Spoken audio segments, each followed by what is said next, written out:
What's up? What's up? It's the Arthur Moats Experience with Deke. I'm Arthur Moats, and that's my main man, Deke. What's good, bro? Well, my friend. First off, I missed you.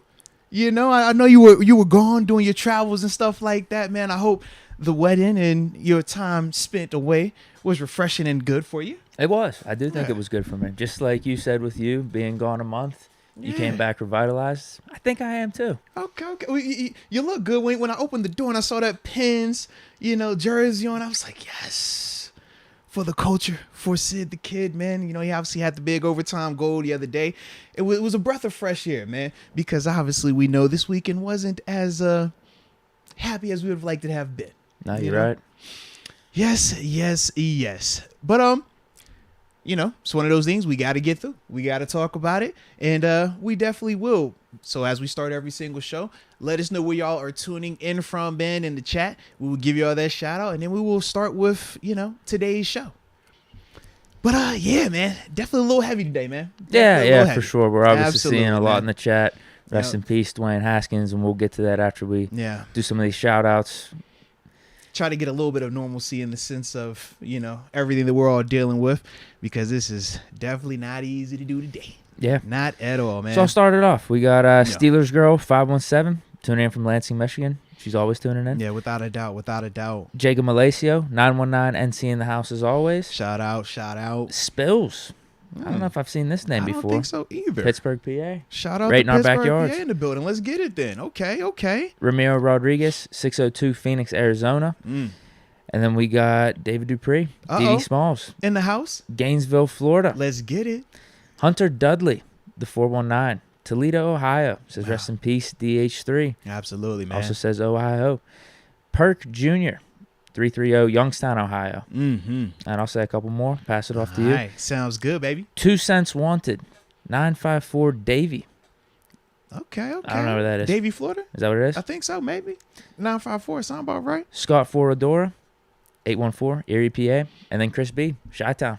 All right. Well, let me hop on in this thing real quick. Now, I got to holler at DJ Lundy, the 757, a.k.a. The Carib, Norfolk, VA in the house. Samaj James, the 803, South Carolina. And then we also have NSMC99, the 412, Pittsburgh, representing to the fullest. AJ Martinez, the 505, Santa Fe. Or I hope it is Santa Fe, New Mexico. Never been there, but it sounds about right. Then we also got Thomas Riley tuning in from East Liverpool, Ohio. Says hello, Moats and Deke. And then we also have Adrian Hernandez. What's up, brothers? Tuning in from Portland, Oregon, the 503. Whew. Well, it's no, I guess, fun way to do this, but we'll just hop right into it, man. Obviously, over the weekend, for those that do not know, Dwayne Haskins passed away tragically in a, he was hit by a dump truck is what the reports are saying, while he was down in South Florida. Obviously, he was training with, Mitch Trubisky, Chase, Najee, and the guys, preparing for OTAs and stuff like that, man. It's just heartbreaking, man. Heartbreaking. I don't think there's too many words. Yeah. So sudden, tragic. Dude's young, like 24 years old, man. I mean, you could say the whole cliche has his whole career ahead of him, but just I think a 24, 25-year-old dude dying in general is just like, what? It doesn't feel right. It doesn't. Yeah, without a doubt, man. I know for me, man, when I found out that, I really didn't even want to believe it, because it was first thing in the morning. You're just like, man, are somebody messing with me? Why y'all sending me this text right now, man? Stop it. And then it's like, nah, let me get some more info. And then the more you get out, it's like, yo, this can't be real. But the one thing that I will say is this, man. I do like how you can see his impact in the sense of it's not just Steeler fans that are talking about. It's not just Washington football fans that are talking about him, or Washington Commanders, on that, or even just Ohio State. Like, you can see league round. I mean, like, everybody that's come across him that's had a chance to interact with him has something positive. They felt like they left his presence better than when they got there. And I do think that is a true testament to just who he was as a person, along with the impact that he was, having while he was here on this earth, because we don't know how much time we have. We don't know, when it's going to be our last moment, when it's going to be our last chance to do something impactful or say something to encourage someone. But when I think of Haskins in this sense, it's like, man, this is a dude that clearly, you know, had positive impacts on a lot of people, man, of various ages. And to me, man, that was something that I was really happy to see, you know, being brought to light now for him, man. Oh, for sure. Was that the only time you met him at the celebrity softball game? Yeah. And I think I could speak for both of us. He was really cool to us. We Super actually got cool dude, bro. You guys saw the little interview that I did with him. It was, you know, it was fun and stuff, lighthearted and everything. But for most of the game, we sat on the bench right next to with him. Yeah, and he was cool with us. You were chopping it up with him.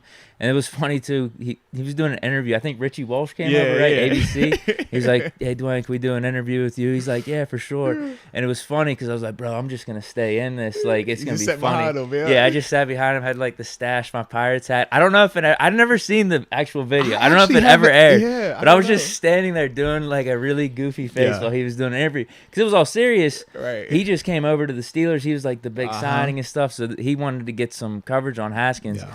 But no, he was really cool with us. And one of the other things I've noticed online is his interaction with Steeler fans, actually. There's been many Steeler accounts on like Instagram, and these are probably, you know, high school, college kids that run these accounts. Him going back and forth in DMs and comments with these guys, just interacting. Like, awesome, I think that's really cool. No, I would like he would send. There was one I saw that he sent them some like OTAs tape of some like him throwing a ball to one of the receivers and like DMing one of these Steeler accounts saying like, yo, this guy, he's going to be good. Like, I forget what receiver it was, but like, he's like, watch out for him. Like, he's got good hands. Awesome. So like, there's stuff like that. I know even though it was like limited, it was only one time in that celebrity softball, like only positive things.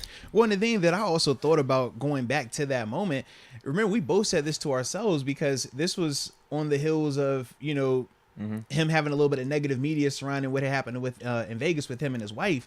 And we were saying to ourselves that we didn't even think that he would show up because of that and because it was so fresh.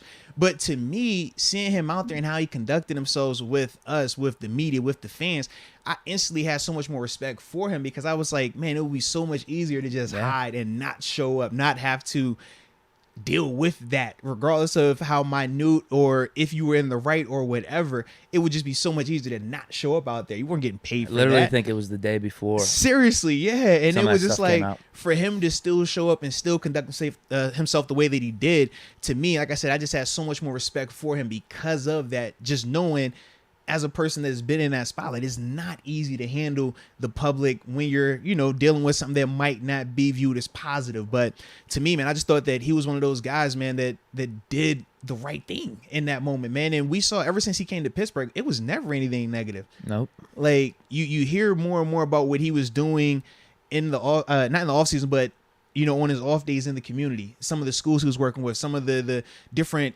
charities that he was getting affiliated with. I mean, he was here for 15 months. And you think about when you're talking about an impact off the field and people are talking about that, multiple people, teammates, coaches, people in the community.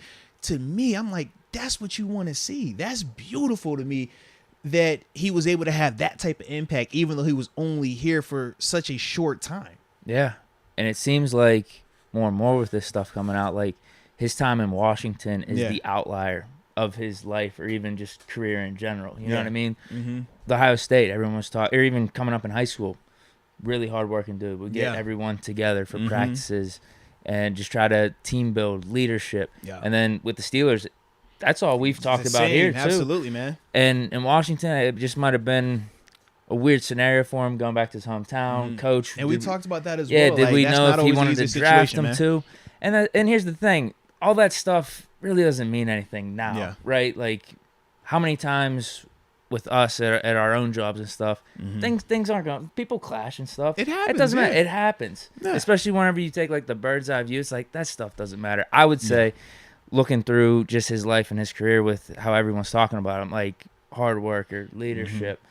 Brought a smile to everyone's face. Like that, I mean, that's the stuff we're hearing right now. And I think that's the main part of what Haskins was about. No, without a doubt, man. Without a doubt. But, man, like I said, it just sucks, though. It just really sucks to see, like I said, somebody 24 years old, bro. Like, unreal. Yeah. Unreal, man. So, moment of silence. No, absolutely, man. Absolutely.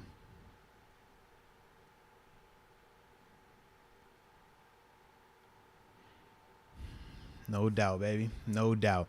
So what we're going to do a little bit different, to start the show off. And as we're still, talking about Haskins and just kind of remembering him and his legacy. Obviously, we got the super chats we're going to get to, but we're also going to open up the phone lines to everyone to, give you a chance to, if you want to share something about a memory of Haskins or, just a positive thought on him. And we'll allow you guys to have that opportunity as well, man, because we know the same way that we're affected, we know that it affects y'all as well. I mean, that's the beauty of sports in a sense that we do get these connections with people, even though we all don't have the most intimate relationships with them or we don't spend the most time with them, because we are fans of a team or a particular player, we get that connection and it does affect us. Like I said, for me, man, I was over here all weekend like, bro, I am in the dumps right now. And I'm like, wifey, I don't get it. Like, I've only interacted with him a couple of times. And it's like, I mean, I've watched them obviously in training camp covering him, stuff like that with the team, but I'm like, why am I feeling like this? She's like, well, that's normal. That's grieving. You know what I mean? And we all are going to experience that to an extent. We all handle it various ways, but it is something that, I do feel like you have to talk about. And it does help you, whether you're talking to us, talking to a family member, or professionally talking to people. I mean, it's good to get it off your chest, man. So we definitely want to give you guys that opportunity. But if you want to start with these supers, man, we'll start there. Yep. Black and Yellow Texas Steel says RIH. I think he means RIP Haskins. Yeah. Or rest in heaven. Maybe saying that. Maybe. Yeah. To be absent from the body is to be present with the Lord. He has in quotes. Black and Martyr says rest in peace. DH3. And then we got Official Momentum. Deke and Moats. How y'all feeling? RIP to Dwayne Haskins. Simba. A great king once said, remember who you are, and we are one. All love. And for those that don't know, Simba was his nickname. That's, that was his moniker and things like that, man. So, yeah. Rich Rash, you... Whoa, get it out now. Lord, boy, boy, you speaking in cursive over there. All right. Or was that tongues? I don't know. We had rest in heaven. I ain't know if you was going, Shando, Mama Shika. I ain't know he was going with that. I don't know what that was. Hey. Rich Rasmussen. Thanks for having this today. My dad passed away the same morning as Haskins. Bruh. Sorry to hear that, bro. Nah, that sucks, man. He is why I got into football and why I love the Steelers. I can't talk football with him anymore. At least I can here. Man. Nah, man. We glad to, like I said, at least be able to provide a platform for you, man. And, dude, that definitely hurts, man. Without a doubt. Official Momentum. And if our God is for us, who can ever stop us? And if our God is with us, then what can stand against us? Nah, facts. Facts, man. Hey, here we go right here. This goes back to what I was saying. Dawson DeLuca says, yeah, Deke, that was me with the OTAs tape. Steelers only. That's his Instagram account. Me and Haskins talked for hours. Such a great dude. I sent him the video of you guys talking. Bro, that's nuts, man. But that brings a smile to my face, though, man. To be able to see the full circle of that story that you just told, and for him to actually be in here, man, tuning in, like, now that's dope, man. That's definitely dope, man. Official Momentum says, I'd like to talk with y'all, if that's okay. Yeah. What you mean? Huh? That's what he says. Oh, okay. You were reading the comments? Like, what you mean? You want to talk with us, man? No, I know. That's his comment. Okay. Yeah, well, like I said, I'm gonna drop the number in a second, man. And then after that, like I said, we'll open up those phone lines, man, so people can, just share, how they're feeling and things like that. But it's just crazy to think, dude. Like, it feels like it's every year right now the Steelers have had to deal with somebody passing. I mean, we obviously talked about the Tua situation with his brother. Right. We know when Tunch passed away. Prior to that, you had Coach Drake passing away in training camp. Like, it's a lot. I mean, I remember, was it 2016? We had with Mr. Rooney, Dan Rooney passing away and stuff like that. I mean, it's never easy to deal with, but I can only imagine how much harder it is for these guys right now when you're talking about a current teammate, a guy that you said they're working out with this dude, man. And it's not easy to always talk about. And I know, I'm not sure if everybody saw the video. I know Chase, they said he put a video out where he was, just expressing his feelings and stuff like that. And I was happy to hear that because as professional athletes, man, a lot of times we don't share our feelings publicly. We don't talk about when we are hurting because we feel like at times we're not valued on a human level. We're looked at as just a jersey number and that's it. But it's like, yo, we do have feelings. And I just remember thinking about for Chase, it brought up PTSD for me, man. I had a dude that passed away when I was playing, Javon Belcher. Went back, college, same age and stuff like that. But it was tragic in the sense of how he passed away, but he also took the life of a loved one as well in the process. And I just remember saying to myself, wanting to grieve, but I couldn't because I had to get ready for a game. And it was like, man, I started to think about chasing those guys. As much as they probably want to just sit there and be in the dumps, they can't even do that because they got to get their body ready for OTAs and training camp, because that unfortunately is the nature of this business, that if they come out here and they look like crap, they're not playing well, they're out of shape, and it's because they're grieving, we don't always allow that process. We don't give them that leniency because we're deemed professional athletes. And that's the part that does suck. And that's why it's like, when I think of those dudes, I'm just like, man, my heart hurts for them even more, because I know what that feeling could be like, and I know how rough it's going to be for them. But the biggest thing that all of us can do, because obviously we have social media and stuff like that, man, just whenever you talk to these guys, be supportive, man. You know, show a little bit more compassion. I know it's always easy to take the negative approach anytime, right? Because it's like, oh man, you're hyped up about whatever it may be, but it's just like, just understand, like, a little bit of compassion, because guys do be going through some stuff, and those guys, it's not just gonna be this week they're dealing with that. When they show for OTAs, when it's training camp time, when they're getting on the plane, when they're getting on the bus to go to a stadium, I'm sure there's gonna be tributes for them too. Yeah, without a doubt. So it's constantly gonna be playing in their head. It's constantly gonna be on their heart. So just understand that, hey man, if a person is struggling and they not playing to the way that we might want them to play, it's like, still, man, just take a little understanding, a little context, and a little bit of compassion, because this is going to be very, very difficult for them to deal with, man. Yeah. Let's go, UW. Says Schefter got dragged properly for his initial tweet. What you got, man?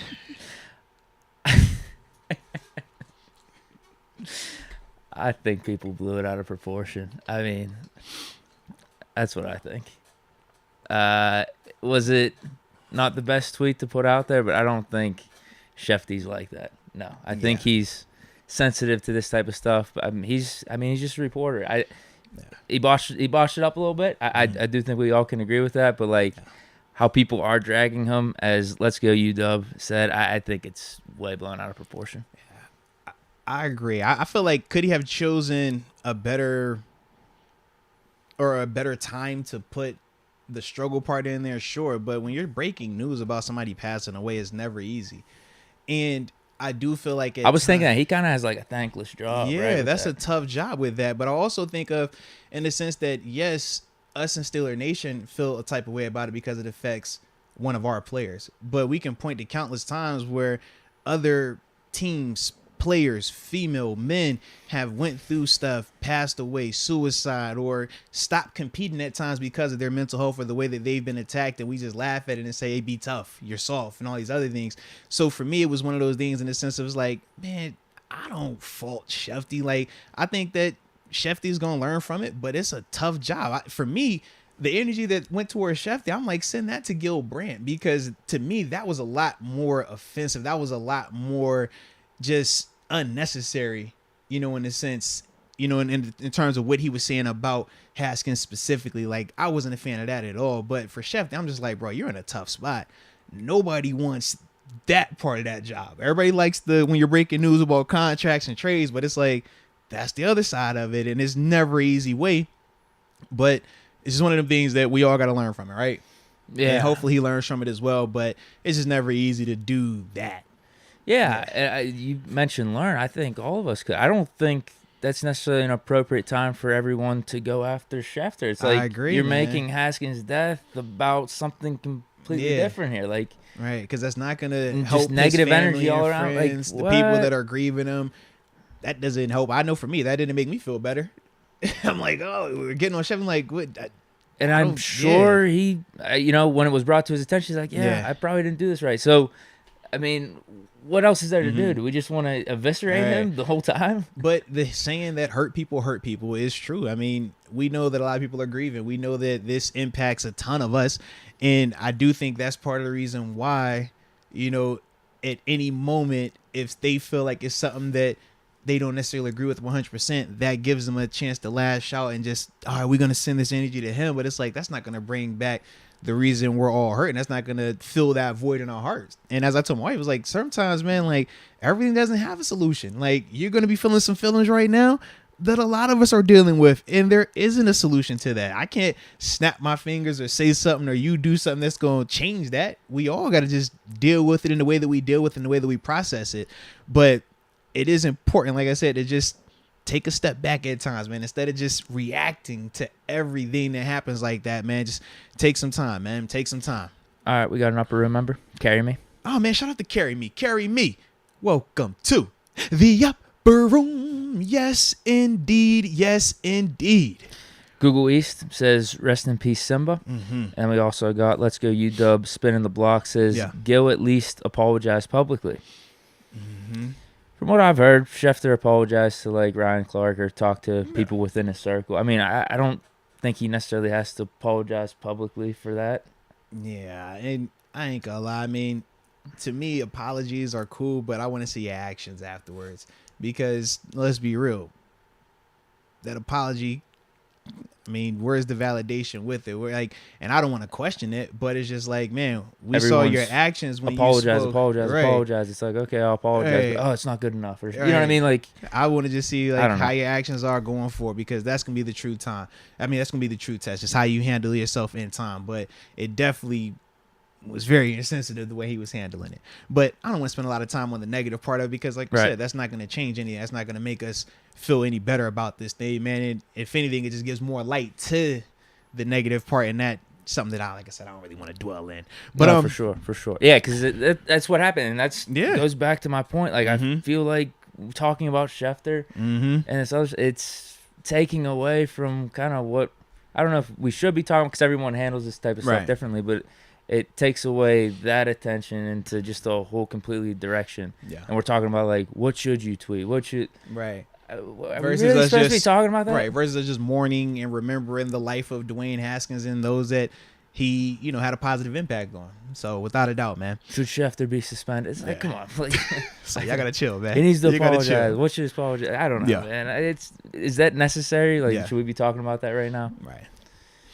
Very true, man. But if you're ready, man, what we're going to do is, like I said, open these phone lines up, man, so y'all get a chance to, just share a little bit of how you feel about the passing and everything like that. Man, if you had a positive story or a positive memory of Haskins, man, we'll let you talk about that as well. So, sure. Everything set up. And I will drop this number since I know y'all got a little delay over there. So the number is 412-346-6955. Once again, that's 412-346-6955. Now, if you want to, like I said, join the conversation, let us know, positive story, positive memory that you might have had with Haskins, man, and things like that. But yeah, man, never easy time, baby. All right, here we go. Let's see. Hello. Talk to me, man. How we doing today? We doing great. We doing Gucci. We doing Gucci's Black and Yellow Texas Steel. What it do, Black and Yellow Texas Steel, man? Always good to see you. Well, actually, not see you. At least hear from you, though, man. Yeah, man. It's Monday. But, hey, off my chest, man, I just want to say that, Haskins, man, that's how it happens, man. That's life. You know what I'm saying? We got to, give people their flowers while they're here, all that whole motto. But I wonder if it's too early, for sure, condolences to his family, but where does that put us in the quarterback? You think we're looking for a new one? Is it too early to ask? How do y'all feel? I mean, we've been looking at quarterbacks and things like that, so I don't think that's going to change it. I know for me, man, I just wasn't even thinking about it just because I'm like, man, it still feels like fresh to me. But yeah, that's kind of like how my feeling was. What about you, though, Deke, man? Yeah, same thing. I'm sure we'll talk about that in the weeks to come. We have been talking about the Steelers bringing in another quarterback. Well, probably through draft now, because I don't think they're going to sign someone else. Yeah. But, yeah, I just, too early. Probably just too early. Yeah, that's kind of how I looked at it, man. I think that's fair. But, like I said, man, we're definitely going to talk about that in the future. Just like I said, not today, man, because, like I said, man, we still just getting not even over, but we're still processing it, man. It still doesn't even feel like real life, Yeah, I definitely understand that, man, and definitely didn't want to come off wrong, but he is a Steeler, you know what I'm saying, and he is a quarterback, so. Yeah. But definitely, thank y'all though. No, man, no doubt, man. We always appreciate you, baby. All right, y'all. All right. Got the phone line still open for you, man. All right. I'll read a couple of these comments in between here. David Strout. I was just showing my old lady his highlights for Haskins a couple weeks ago, that he was poised to beat out Mason after learning the system and potentially competing with Trubisky. Crazy. Rest in peace. Facts, man. All right, let me. Hello. Poised to beat out Yo, what's up? What's up, man? Who we on the phone with? Baby, talk to us now. Who we on the phone with? Well, earlier I said something about, me and Haskins talked over my Steelers account. Oh, yeah. Was it Dawson DeLuca, so right? Yeah. Yeah, so I just wanted to, some more stuff he sent me. So about right after around when we signed Mitch, he was trying to tell me, he's been in here every day grinding, making sure the coach team knows how bad he wants it. Colbert, make sure Colbert knows he can stand out of trouble, making sure that Canada knows that he's ready for everything he can, everything that he can handle. That's dope to hear, man. Nah, it is, man. I like the fact that he was even sharing that with you. I mean, just being that open, that is awesome, man. That's super humble by him as well, though, right? Yeah. I mean, he told me a bunch of stuff. Like I said, he was sending me that camp stuff, of him throwing the ball to Cody White, That's what it him was. throwing stuff to Juju, him throwing stuff to Deontay. The one ball was pretty good. That one to Cody White, it was a laser. It was an absolute dog. Oh man, I'm gonna have to see the vid. I'm gonna have to check it out, bro. Yeah. Sheesh. Nah, I like that though, man. I like that. Yeah. Man. Then during the draft, he was telling me what he thinks we're gonna do too, and he nailed Najee. And then after he was telling me the positions and stuff too. Dang. Nah, man, that is awesome to hear right there, man. No, good to hear, man. Is that all you got then? Who do you guys, if we had the first pick, who would you draft? I've been talking about Jordan Davis. Yeah. Yeah. Actually, that's who Haskins said he wanted.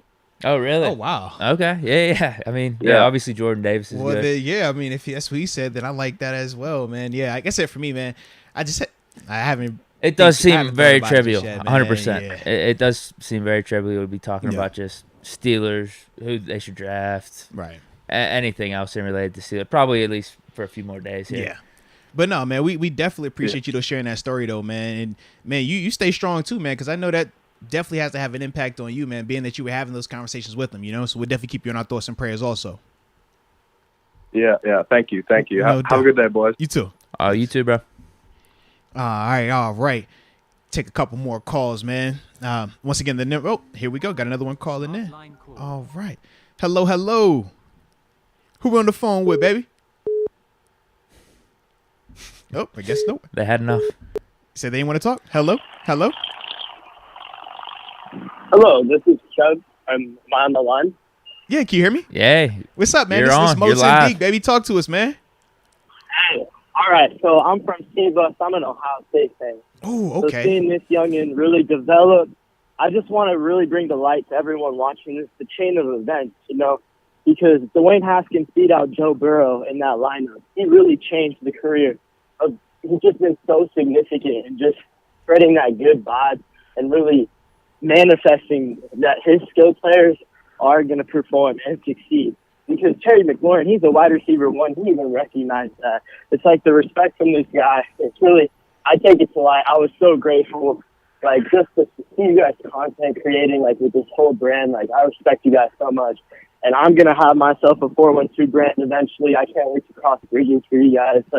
It's really going to be something great, but there's reasons like this. Everything happens for a reason, but we all have to give it a reason to grow. And I'm just appreciative to be a part of this wonderful community, man. 412 love, Yin. I love you guys. I'm in Phoenix right now, but I'm going to be at that brand at that level where everyone's going to recognize me. So I love you guys. Nah, no doubt, man. We appreciate you, man. And thanks for sharing a little bit of that backstory too about the whole Ohio State situation as well, man, from the heart. Just a chain of events. Joe Burrow was QB1 at Ohio State. Is he a different QB to this day? Yeah. It's really crazy to think about. But I'm appreciative for everything, and rest in peace to Dwayne Haskins. Real talk. Nah, facts, man, facts. And like I said, we definitely appreciate you calling as well, man. Yep. Appreciate that, bro. No doubt. Hey, appreciate you guys. Hey, have a safe and blessed day, guys. Appreciate you guys. Nah, We you will. too, man. All right. Nah, man. It's the impact. It's impact right there, man. Impact, baby. All right, we can take a couple more, and after that, man, we'll transition. It's never an easy day, though, right? It's never an easy thing to deal with. Rashawn Jones says, Haskins' death hit me way harder than I thought it would, especially because he's the same age as my girl, same birthday and everything. Just crazy. Yo, What's up, baby? Talk to me. Who we on the line with, man? let's go. It's Roscoe Smokes, man. I'm right here just driving back to work from my lunch. Man, what is up, Roscoe Smokes, man? Hopefully, you're having a good time at your lunch break, or now that your lunch break is over, man. But, man, talk a little bit about, Dwayne Haskins, man. Positive memory that you have for him or anything, man. Man, I've been vouching in the chat since this whole year began. I was like, Dwayne got to take over next year. I've been vouching to my girl. I've been telling her we got to get Dwayne in there. Mason, Mitch, they can hold the bench off for a little bit, I was really hoping. I was vouching. I have been playing.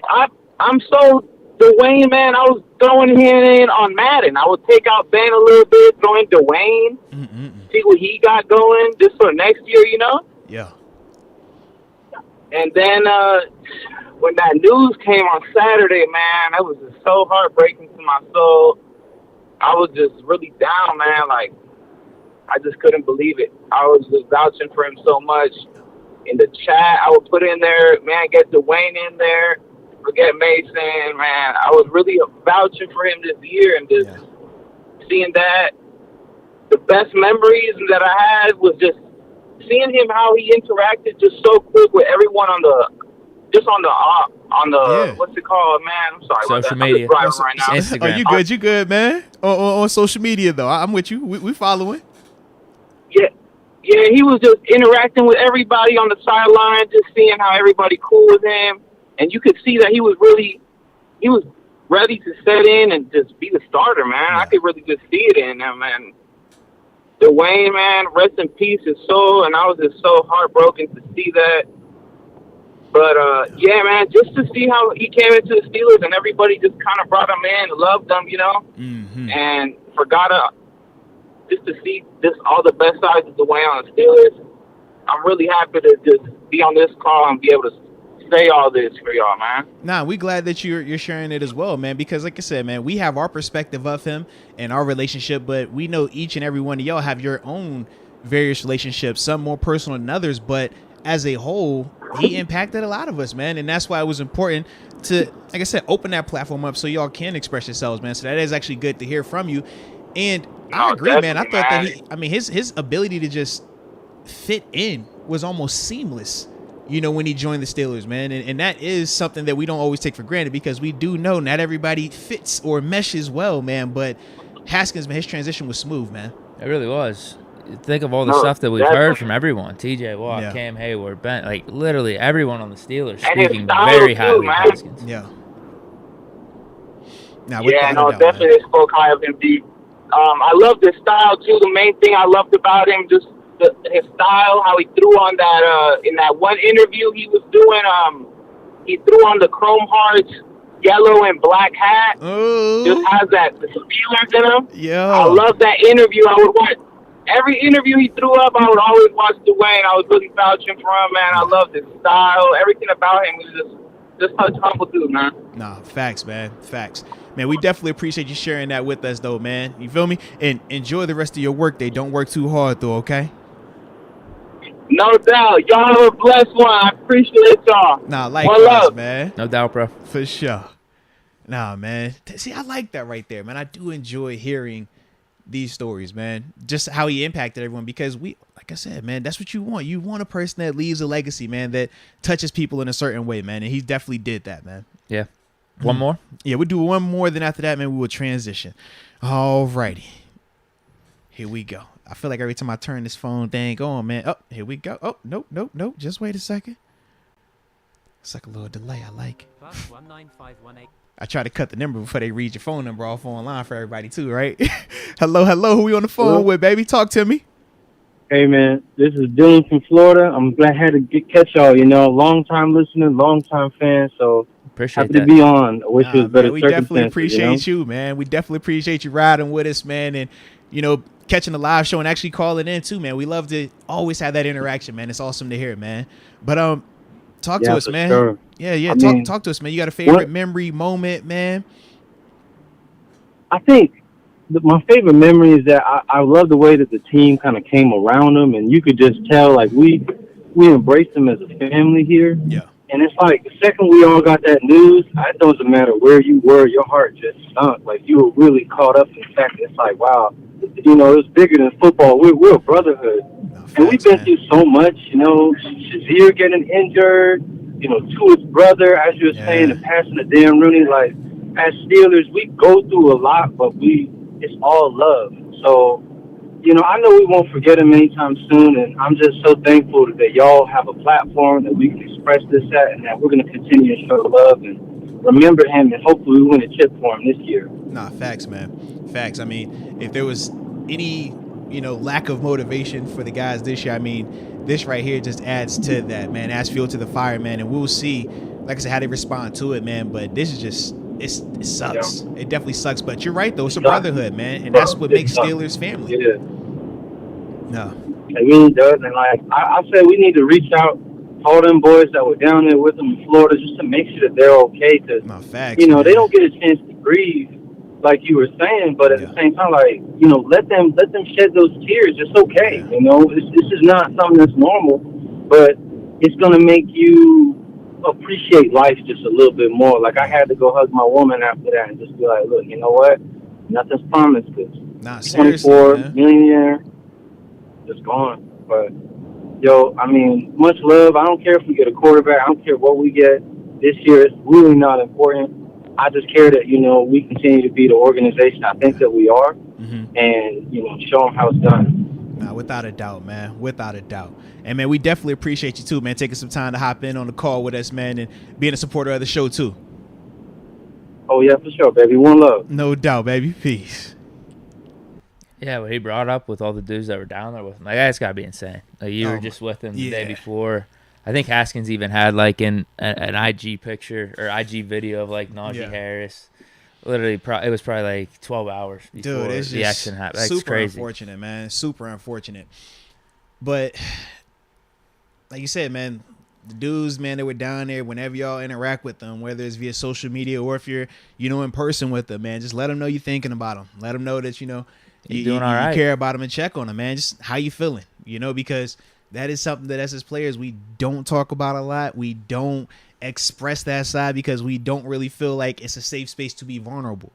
But when you guys as fans and even us as media, in a sense, you know, I don't consider myself, man, I know Deke's media. I'm not media. Hell no. I'm just me. Don't do that Deke to is me. media. But whenever y'all do get a chance, though, to interact with some of these guys, man, just let them know it's a safe space. Let them know that you genuinely care about them, man, because that goes a long way.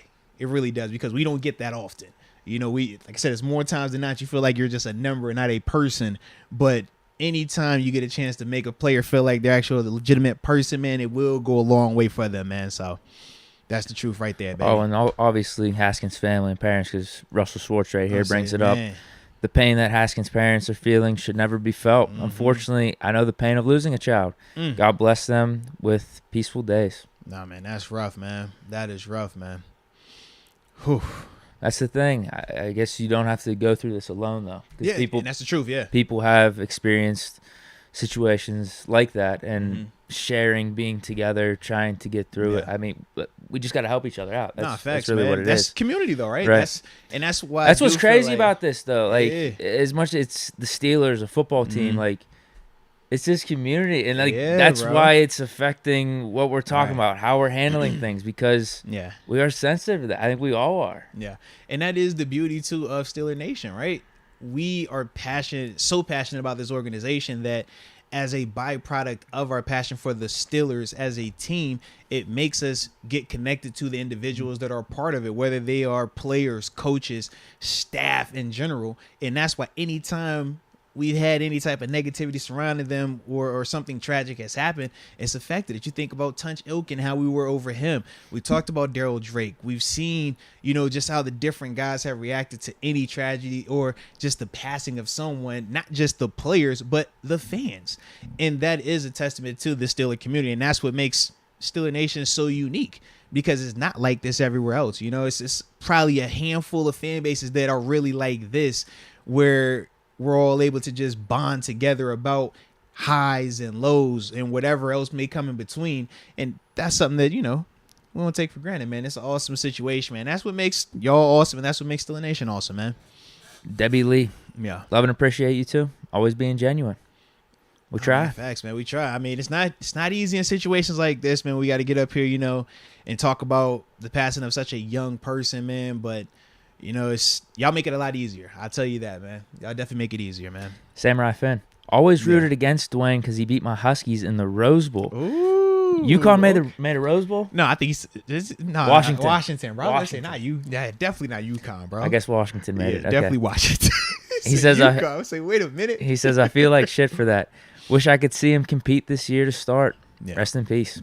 Yeah, that's the thing. I haven't even started to entertain mentally what could have been, because we obviously had high hopes. I know he was somebody that I've talked about numerous times, even with the Trubisky thing, of the sense of he's kind of forgotten, but dude, Haskins is no different than these other two guys in terms of the pedigree and the talent. It just sucks, man. It just sucks knowing that we're never even going to get a chance to see what he could have become, And that's just the football element, let alone what he was going to become off the field, as a man, as a husband, potential father down the line, all of those things, man. It just sucks, man. Yeah, that's the two aspects of it, because the quarterback competition probably would have been electric with those three. Right, that's what we're saying, bro. We were excited about that. Yeah, and his talent has always been off the charts. It's just okay, who's going to win this out? That's one. That's just one side of it. The whole what could have been potential, because you could even go back to other players like Sean Taylor, or Chris Henry. Dude. You're oh man, what could have these guys been as NFL players? Sean T said that's at times this kind of feels it's come on, why them, why now? It just never makes sense, bro. But then the other aspect, as I mentioned earlier, it's just a young man dying. It's the potential of that person in life. Oh yeah, without a doubt, man. It's so sudden, it's so all those things. I mean, honestly, you start thinking back, man, when you were at 24, what were you doing? And it's this that? dude's down here working out, 4 years trying ago. to get better. Yeah, exactly. For me Think at about 24, that, I don't even know if I met you yet. You know what I mean? I don't think I did meet you at 24. Yeah, I might have been 25. Yeah, and I know me at 24, even though I was doing it right, I still wasn't the best of an individual. I still had some stuff I was working on. We still got stuff working on. But it's just at 24, I'm just oh my gosh, you literally have your life ahead of you, bro. It's just sickening, man. But that is what makes life so precious, because you never know when that last one was going to be. You never know if this is going to be your last opportunity, your last show, your last conversation, your last moment with your significant other, loved one, or whatever. And that's why, it just keeps that perspective. It will reiterate it for you in the sense of, man, don't waste time. Do what brings you peace. Do what brings you happiness, man. But, life's too short to go through it miserable, man. Life's too short to try to please others all the time. You have to, do what makes you happy, do what brings you peace, because at the end of the day, you don't have that much time to waste. You really don't, man. Official momentum. No. Haskins is like an older brother I had. There's an art emoji up there, line. Yeah. Also some prayer hands. No, facts, man. Yeah. Is there, I don't know, is there anything else we want to get to? I mean, with this? Not really. I mean, it sucks, Yeah. It just sucks, man. It just sucks. But with that being said, we will try to transition past this and, and for today, the rest of today's show, like I said, really not doing a whole bunch of heavy hitting Steelers stuff, just because I know for me, man, I'm still processing this thing. I don't know about Deke. I don't know about y'all in the chat. I can't even bring myself to even think about, oh yeah, man, who should we draft? This guy. I mean, I had the mock drafts that you've been sending in and stuff like that, and we wanted to do a lot of that today, but I personally just don't feel like it's right. So we will do the mock drafts and stuff like that on Wednesday, man. We'll react to some more of, just the Steelers football stuff later in the week. But like I said, today, man, I just my heart wasn't in it, man. Yeah, I'll read off one more comment here. We'll this is Najee Loudpack. At 24, I was a shit kid. Got my car repoed, making stupid mistakes. Now at 29, I have 2 kids and my last child and first boy on the way, and my own company. Let's go, man. Let's go. But that's the beauty of life, right? Like the longer you live it, man, it's like you get chances to rebound, you get chances to overcome, and that's what we all change your thought narrative. Haskins was on his path for. And he was doing it. Yeah, that's the thing. He definitely was doing that since he's been here, and that was the frustrating part when you see a guy change organizations, and it's like, man, everything could point to him going the opposite direction, coming and feeling entitled, feeling as if, you know, he doesn't have to be humble. But it was like, man, he was doing everything that he could in his power to change that narrative. And it's like, man, what, like, it's just like so frustrating. It's like you do all this work to do, you know, to be a better person, to better yourself, to better your reputation, to improve your standing in your career. And now it's just gone. Yeah. It's just crazy, man. Because winning the competition this year is one thing, but having a successful NFL career, right, man. I mean, you could spend 10, 15 years in the league as a backup or even just a journeyman, whatever it is, but that gives you the platform to make other impact. And it seemed like Haskins was all about doing that. But with all these stories that are coming out from people on social media, just even the Steeler players have interacted with him too. So that's another thing that sucks. No, absolutely. Because football is one thing, winning a job on the football field and stuff, but he could have had a successful career. He could have had a platform. Like there's so many different things. More, you know what I mean? So much more, man. And I know Coach Tomlin, man, he had a statement as well. I wanted to make sure we read that off here as well, man, just to kind of put a bow on this whole, you know, part of the show today. Statement from head coach Mike Tomlin. I'm devastated and at a loss for words with the unfortunate passing of Dwayne Haskins. He quickly became part of our Steelers family upon his arrival in Pittsburgh and was one of our hardest workers, both on the field and in our community. Dwayne was a great teammate, but even more so, a tremendous friend to so many. I'm truly heartbroken. Our thoughts and prayers are with his wife, Calabria, and his entire family during this difficult time. Mike Tomlin. Yeah. And he's the other one I just feel so terrible for, man, because I'm just like, I know how he invests in us as players. I know the time that he spends connecting. He spends just trying to figure out how to get the most out of us, building those relationships so he can challenge us in certain elements. And it's just like, dude, for him, I can only imagine when he got that call, like, it probably felt like he lost a kid. Like, in all seriousness, man, just because that's how Coach Tomlin operates. That's why that's around what is us as players, we love him so much. Ages, right? Yeah, dude. Well, probably a little bit, yeah, because I'm trying to think. Dino's always 19, 20, maybe 21. Like, yeah. So it's definitely not too far off, man. Definitely not too far off. But I'm just like, I can only imagine what he's going through as well, because he still has, you know, a job to do that has obviously a ton of pressure and stuff like that. And it's like, he's not. How do you not think about it? Right. You know I mean, like, when you get together the first time for these seriously, OTAs, man, just whatever you're doing, every for time probably you're in the rest QB of the season. room. Like, I remember how we felt when Shea was no longer on the team, and that was like, at least he's in the hospital. We knew it was like, we didn't want him in the building, but we was like, yo, as soon as we get out here, we can go see him at the hospital. With this, it's like you don't even get that luxury of saying, hey, I'm gonna go see him. And that's the part where I'm just like, I don't even know how you process completely through that, because Shea helped us get over his situation the way he would communicate with us. We come in here tears sad, and he's like, nah, man, like, bro, talk to me about the game. Like, I want to know this and this and this. Where it's like, right here, you don't even get that luxury. So I'm just like, man, like, how do you get over that? And that's where I'm like, man, if you know, they got services out there. I know the NFL provides a lot of that, but even if the guys don't want to use the team provided people, it's like, man, definitely reach out if you can, man. Talk to somebody, friends, man. whoever. Somebody, like, yeah, bro. I would say that even for myself. Like, my friends are probably like my biggest support group. Like, we were just all together yesterday, probably talking deep stuff, philosophy, like just opening up, watching the Masters and just hanging out, having some beers. Like, that's what it is for me. So yeah, everyone's got their own thing and ways that they could go through this stuff, whether it is friends, family, therapists. Facts. Shoot, I know for me, man, I got my friends, I got my wife, I got 2 therapists. You know what I'm saying? I talk to everybody. I be on the phone all the time. Look, man, I'm tripping. You got a good base. Help me out, please. Okay, help me out. But that's just the reality of it, man. But man, like I said, it's never gonna be easy, man. But it's part of life, baby. It's a part of life. So with that being said, man, we'll transition. Like I said, did not want to talk any more Steelers, but with that being said, man, we did have a positive story that came from this weekend, at least. In terms of Tiger Woods, man, returning back to competition, man. Back to the Masters after 14-month layoff since he had the accident, man, where, you know, it was touch and go with him for a while. We didn't know what was going to happen with that situation. That was scary as heck, man. But, you know, it was cool to see him back out there. And obviously the performance wasn't his best. In fact, it might have been his worst Masters performance ever. But to me, man, it was just so dope seeing him be back out there, man. Started out hot. Obviously, you know, it kind of faltered towards the end. You can see him like noticeably limping and everything, but it was good to see the resilience of a dude that literally was, you know, almost losing it all, you know, in his own right, man, and to be able to just work back and overcome all the obstacles to get back out there and compete, man. So, you know, I definitely was, like I said, it made me feel good. Made me feel good.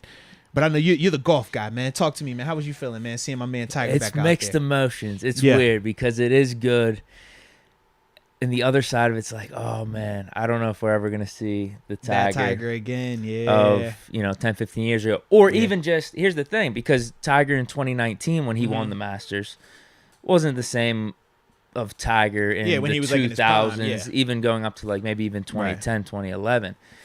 But you could see a blueprint of like, this dude could still win because he was just getting back healthy. And then from 2019 to 2020, he competed again in another Masters. And he was very much in that until he hit like, it was like 3 or 4 shots in the water on the one par 3. But then he birdied the last 5 or 6. And you were just like, hey, he can still play. And then this happened.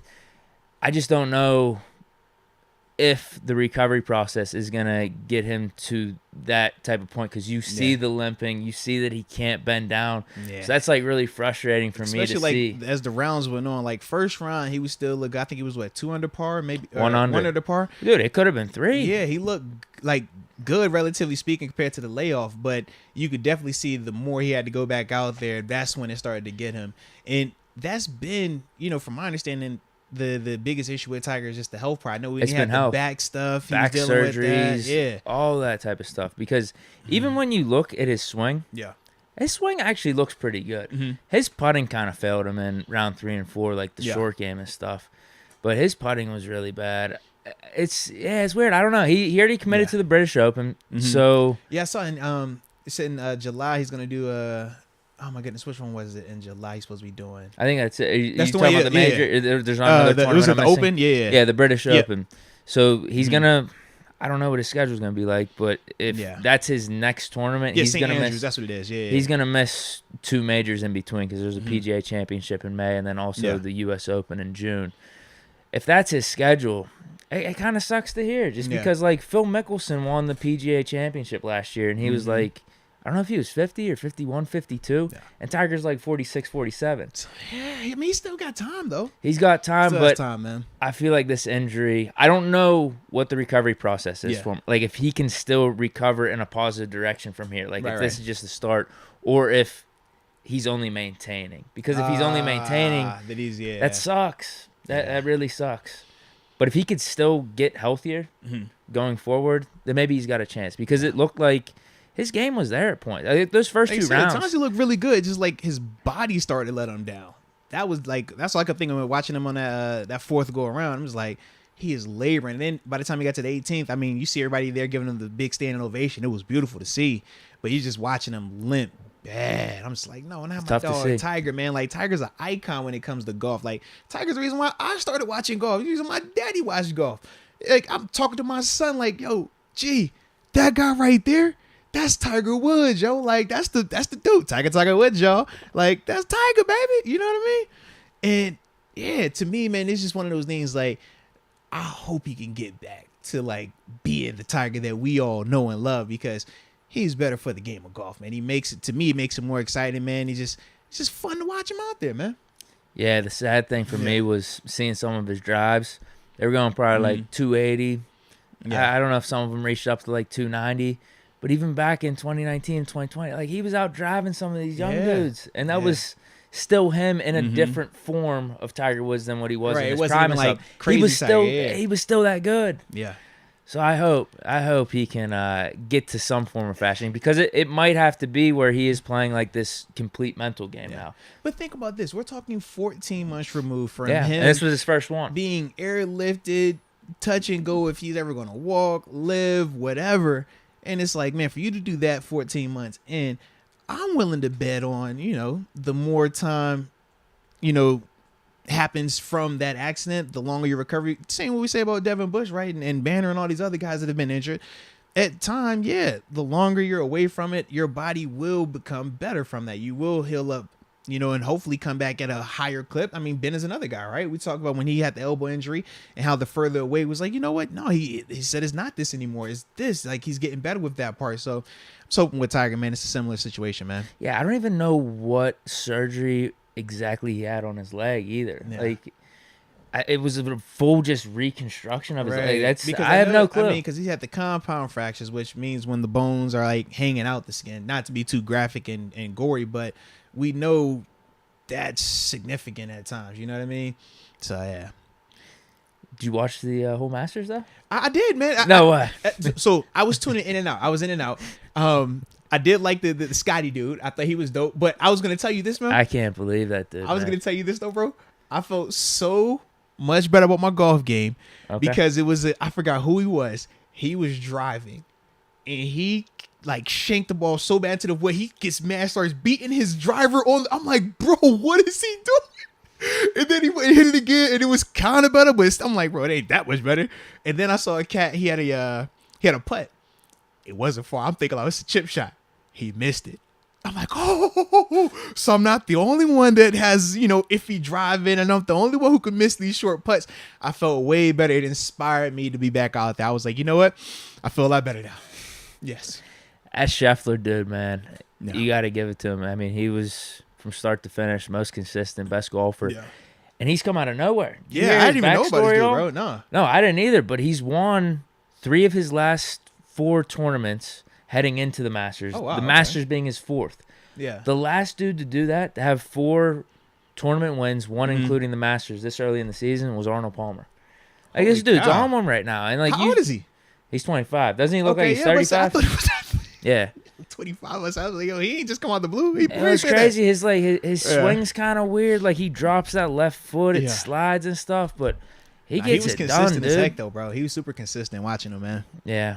My other takes were McIlroy, such a disappointment. Probably one of the most talented players on tour. He can't putt if his life depended on it. Yeah. But he ended up finishing second. I mean, he's got the best swing in golf. Mm-hmm. And anything else? That's How'd really you feel it. about Cam Smith how'd kind you of feel about the imploded. defending champ? The Matsuyama? yeah. Because I know everybody He talked was about just the menu that he had, with the food and stuff. I'm like, I see the Wagyu up there. I'm a fan of the Wagyu now. That's bon appetit, up echelon right there, man. Little Masters hangover. That happens. You That's win one true. Masters, you don't win the next one. It happens. And I really didn't understand that that's like a thing too in terms of like the menu. Like, oh, when The they put on Masters the, yeah, I dinner. had no clue about You that. get the pick. I was like, oh, this is like for real, for real. Yeah. Schefter looks like he's just going to give us some American burgers or something like that. Yeah. Yeah. Some from McDonald's, maybe. Hey, Bubba Watson had a weird one. I forget what his was. He had some weird menu items whenever he won. Yeah. Okay. You'd like him too. He rocks Jordans. You see the one guy, Varner. No, I didn't know he had Jordans on. Oh, well. Because see, I'm a Jordan dude guy. Because I know Scotty had on the Tiger Woods, and I was like, Yeah, that the was Tiger pretty Woods. dope to see him have that. No, so Yeah. Varner, he's definitely sponsored by Jordan from head to toe. I mean, he had a Okay. Jordan hat, Jordan polo. He had the new 12 taxis on. Go. But also Bubba Watson, like, he gets customized J's to him. There's some Let's really get it, sick man. ones. Yeah, Bubba Watson. Let's He get he it. got Ping sponsorships and stuff, so he doesn't have the Jordan shirts, but he always rocks Jordan shoes. See, I got some haven't even badass realized ones. like they're Jordan like golf clothes to wear. I was unaware of that. I think just Varner has them, dude. 'cause Oh, I was about trying say, to find if some that's stuff the case, online. I'm gonna go try to find me some because I'm a Jordan guy. Yeah, you should check them out. I don't know if there's any online. I really don't. I'm gonna have to look now, man. Because when I would see Joe Hayden wear it, I'm like, this is Joe. Joe is he's a Jordan guy, so that's why. But now I'm gonna Google. Yeah, he's gonna have to hook you up. I'm definitely gonna look and look. Oh, my man AJ Martinez. I didn't even realize this, man. He gave us some nice color, so you know what that means when we get this type of color, baby. Oh yeah, You want to take over this? just throwing up some prayer hands. Yeah. It says Forever 3. No, without a doubt, man. Without a doubt, AJ Martinez. I would man. assume, right, we're gonna get and we do a appreciate your support too, man. logo on the helmet, like Oh, yeah, a they're gonna have- 3 yeah. or maybe a patch or They'll something. do something, man, to recognize them, man. I mean, because when DMR passed, we did the patch.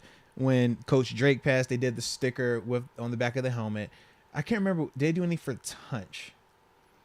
That was like I'm middle not of the sure, season, yeah. right? Was it? So I'm not sure. I don't know if how they did that anything. worked out.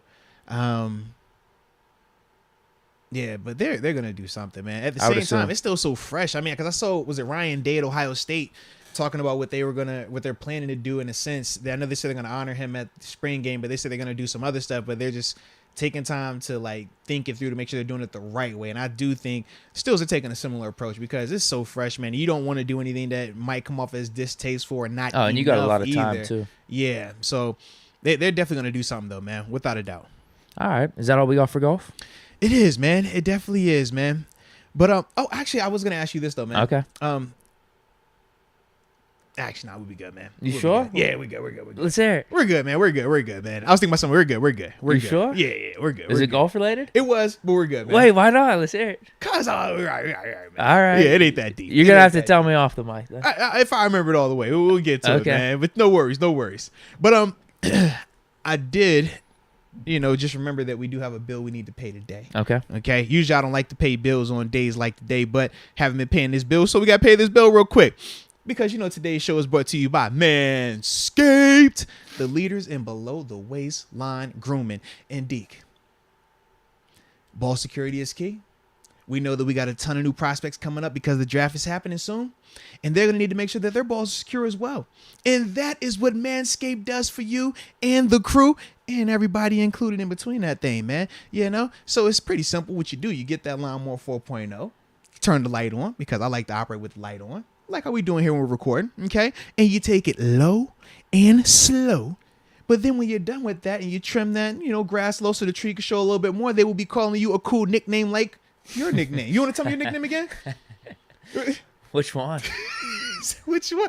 I mean, I've been seeing someone in the chat. They've been calling you Daddy. Well, I guess for yeah. Manscaped purposes to keep the commercials and ads consistent, Deke Daddy, right? That's what they call dropped you. that before. That's what they call you. They call you Deke Daddy. Yeah, they have called me that before. So it's pretty especially simple. down at the wedding. I mean, my wedding attire, my wedding performance was brought to you by Manscaped. Mag Daddy. That's what they were like. They were like, not only do you look sharp, you smell pretty good too. What is that, Manscaped? And I was like, get it. I did this. I did the Jordan shrug. I like it. So with that being said, ladies and gentlemen, it is pretty simple. What you need to do is use the promo code Moats so you can get your 20% off at manscaped.com along with free shipping worldwide. And I can assure you, my friends, that not just you, but your delicate twins and whoever is privileged enough to interact with those delicate twins will be thanking you as well. Alrighty. So now we can get to our final thing I want to talk about today. And that was the fights this weekend, man. We did have some UFC action, man. Multiple title fights as well, man. I was a little excited about it, man. I was definitely excited about it. Oh yeah.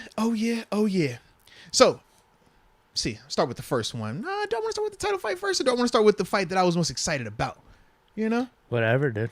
All right, well, with that being said, then, we got a chance to see the young up-and-coming, new Khabib, Nurmagomedov. Yeah, you might have to help me out with some of these pronunciations. Oh, yeah, I got you, man. So the first fight was Gilbert Burns versus Khamzat Chimaev at the 170-pound weight class and everything like that. And this is interesting because Gilbert Burns, the number 2 welterweight, he's fought for the belt before versus Kamaru Usman. Actually rocked Kamaru Usman at one point, but, just never had a chance to win.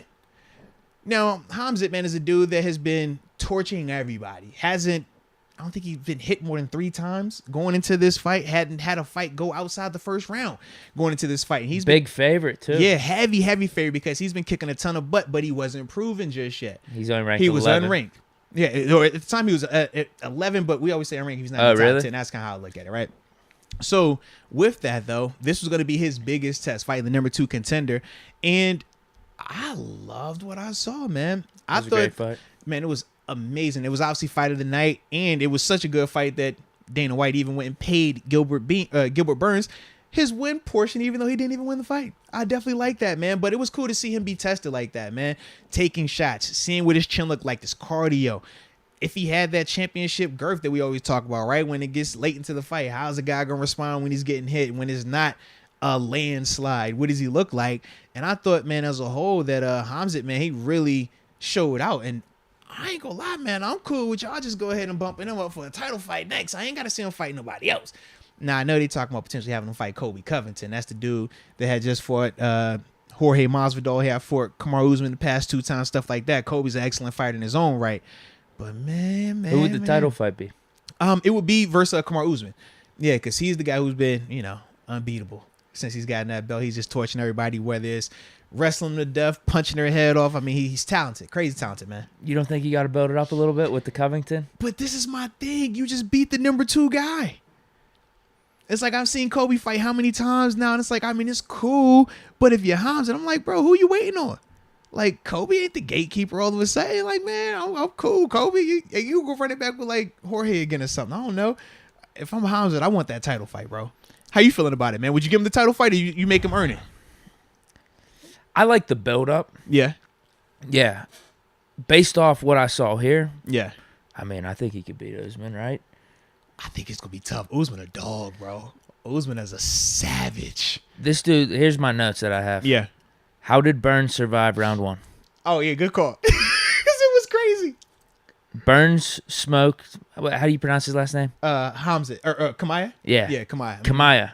Is there a V in there, too? It's silent. But Kamaya. It's weird how they pronounce it. Okay. Yeah. Burns smoked Kamaya a few times in round 2. Mhm. And then but Kamaya had a nice takedown. Who do you think won round 2? Because that was a little bit back and forth. To me, I gave it to Burns because I thought that, excuse me. I did not give it to Burns. I thought that Burns had the knockdown and it was cool, but as soon as he knocked him down, Hamza went and took him down. So to me, I just like the reaction to that. I thought as a whole, because it was our first time ever seeing Hamza get hit and actually go that far in a fight, I think that's part of the reason why people are leaning a little bit more, giving it to Burns in that second round. But to me, I don't think that Hamza lost a round. I thought that he was holding his own and just showing that not only is he an elite wrestler, but he also can strike. He was winning some of the exchanges with the stand-up, man. And that was the part for me that I was a little bit surprised by, because we've never seen him have to do all of that. Usually it's quick, all right, get him up out of here. But to see how he was able to, like I said, number one, take some of those shots, because Gilbert hit him one time. I mean, turns his head, he comes back, and that's the one where he takes him down afterwards. But he got rocked. A lot of dudes aren't surviving that. A lot of dudes aren't standing up for that. And for him to just, like I said, eat that, man, that's why for me, I was like, I can see why it was super close, but I still ended up giving that round to Hamza right there, man. So, question, is he one of Khabib's understudies? Or they just call him that because of how good he's doing because real Islam early? Makhachev is the one that's I was going to say, understudy who like trains under him and all that other stuff. Hamza, he's just is dope, but like he has a cool bromance with the dude Darren Till, and it's just like cool watching that vein of so it. He's not actually like connected to Khabib. Correct. From my understanding, no. But as a whole, I mean, he's just super dominant, and that's the part where it's just like, man, we haven't seen a guy do this since Khabib, and that's why when we talk about Islam Makhachev and Hamza Kamaya, is like both of these dudes remind us so much of. Is it because of the wrestling? Because whenever I saw this one, it goes back to what you were just saying. Mm-hmm. I thought this dude was elite with the hand game and just stand up. Yeah, he's a wrestler, just bro. Based off this. So like that's probably what makes him so lethal going forward. He like the wrestling element, and that's part of why like Khabib got so much better at striking, because they're so elite at the wrestling that you're fighting this guy, you're not thinking about his hands. You're thinking about him taking you down. So the whole time you're doing this. You're like house money, right? Of. So now when he actually swings and punches, you're like, oh, I got caught. Like that's what is showing in terms of like the growth from Hamza. It's like, man, now you're seeing him stand up like that. But that was something we never knew because we never seen a fight go that long. And that's why for me, I thought that it was dope that Gilbert was able to push him to that brink. And I'm actually glad that the real Gilbert showed up, because at times with Gilbert, you don't know what version is going to show up. But I thought that, man, that was his best version as well. And it's not a knock on Gilbert. I think it was just more so a testament to where Hamza is right now. Like, this dude is an ascending star. My biggest concern is this, right? I think that you put him in there with Kobe, I think that'd be a great fight, and I would love that fight. And I do think there's a possibility that Kobe could beat him. But it wouldn't surprise me if Hamza beat him either. But I'm just looking at it from Hamza's standpoint right now. You have so much fire on you right now. You are one of the hottest names in MMA right now. Why take the chance on a Kobe when you can go ahead and guarantee that money fight, that title fight versus Kamaru Usman? Yeah, because you might have to wait another couple years. Because if you lose, and Kobe, like I said, Kobe's a monster. Kobe is good in his own right. The only reason Kobe's in the champ is because of Kamaru Usman. So it's like, man, you have him, go that route and he gets beat. Now that steam comes off of a little bit. Now we're not as hype. Now it doesn't have that same allure to it. And that's the part for me where I'm just kind of like, man, Hamza, you done took care of the number 2 contender, baby. You sit on that title fight, because if you're Kamaru Usman, who else you fighting? Who you waiting on? You're not going to bump up. You're not going down. Whose There's decision nobody there is for this? you. In what regard? For who? Dude, I'm gonna botch this name up. Hamza. That's the Yeah. easiest way to say it, 'cause that's his first name. Yes. Kamaya is his last name. Kamaya. Yeah, Kamaya. All right, is it his decision or is it Dana White's? Dana White ultimately, but Hamza is in a position where he can say yay or nay. Convince He him. can say, listen, Dana, I want to fight the champ. I've beat the number 2 contender. You see me starch literally everybody else. This the guy I want to fight. And Dana's a money guy. Dana knows that's the money fight. But Dana also knows that you can make Hamza double versus it. Kobe, Right. but you just have to, can he get through Kobe? And that's the thing, because Kobe's an elite wrestler as well. Kobe doesn't strike as well in terms of the stand-up, but we saw him outstrike Jorge Masvidal, who that's his bread and butter. So the other part is like, it could be, Definitely could be, but for me, if I'm Hamza, I'm waiting for the championship fight. Let me get Kamaru Usman, man. How soon? 6 months? Why not? I was gonna say, is that fast, or it could be a year? That's fair enough. That's 6 months be good, because he did say he was banged up. He's like, yo, it's my first time ever feeling sore after a fight, feeling tired after a fight, because he's never had a fight go longer than a round. So it's like, for him, give him some time to recover. But I definitely think you make that fight in the fall. I'll be all for it, man. Fall, winter time frame. Give me a November, December. Come on, baby. Okay. Absolutely. That was my favorite fight out of all these ones. Yeah, For that'd be a sure. dope one. That was a man. really good fight. That'd be a dope one. Now, the second fight. This was the first title fight, man, and I was excited about this, man. Controversy. Yeah, man, because this is Piotr Jan versus Aljamain Sterling. So Aljamain at the time was the UFC bantamweight champion, and then Piotr was the interim champion. Little backstory: they had fought before. The fight was kind of 50-50. Jan was about to take over. Jan hits him with an illegal knee. Aljamain goes down. Some people say he was acting. Others say he was really hurt, but I'm like, you take a knee to the head. Who am I to tell you that guy's not really hurt or not? All right, it's a knee to the head. It's like, I don't know. I don't know. But people were really upset about that and everything like that. But this was their rematch, right? And to me, man, I enjoyed this fight. I get the controversy because I do feel like it was 2-2. I feel like That's it was what everyone's talking clear. about. I feel like the second and third round, without a doubt, Aljamain won. I thought fourth and fifth round, without a doubt, Piotr Jan won. The first round is the question, because you get Jan, who was constantly moving forward, but he was not hitting. He was not striking. He was just walking forward. And you got Aljo, who was hitting him, but he wasn't doing anything of significance, no real damage. So it's like, what do you like? How do you weigh that? Do you weigh the guy that just kept walking forward and get hit, or do you weigh the guy? Do you put a little bit more weight in the guy that was side kicking and using his speed and footwork to get out of danger? It just depends on how you look at that. I leaned to I want to see the actual guy hitting, not just walking forward, because there's plenty of zombies. Little foreshadow right there for the Korean zombie, where you just keep walking forward and getting blasted. That's cool, but I don't applaud guys just walking forward and getting hit. So that's why for me, I was like, I don't mind giving that first round Aljo, because he was at least kicking and striking. But, not everybody agrees with that. And that's why it was so much controversy around it. But, man, I enjoyed watching Aljo do what Khabib does to people, in terms of he took that man down and he literally could not get up. If it wasn't for the bell, he would still be down there getting choked out right now. And that's why for me, I was like, I really enjoyed seeing that part. But Jan was tough, though, man. Jan's a dog in his own right, man. Do you think Sterling did enough on those takedowns? Because I think some people are saying, like, Jan did a really good job of deflecting that and defending while they were down. Right. Well, so this is the thing. So, to me, you're defending submissions, sure. But at the same time, you couldn't get up. He could not. I mean, they just kind of stayed there. So it's like, am I going to fault the guy for controlling this man? That's literally what Khabib did. Khabib Nurmagomedov made a career of holding guys down, grown men down, and they could not get up.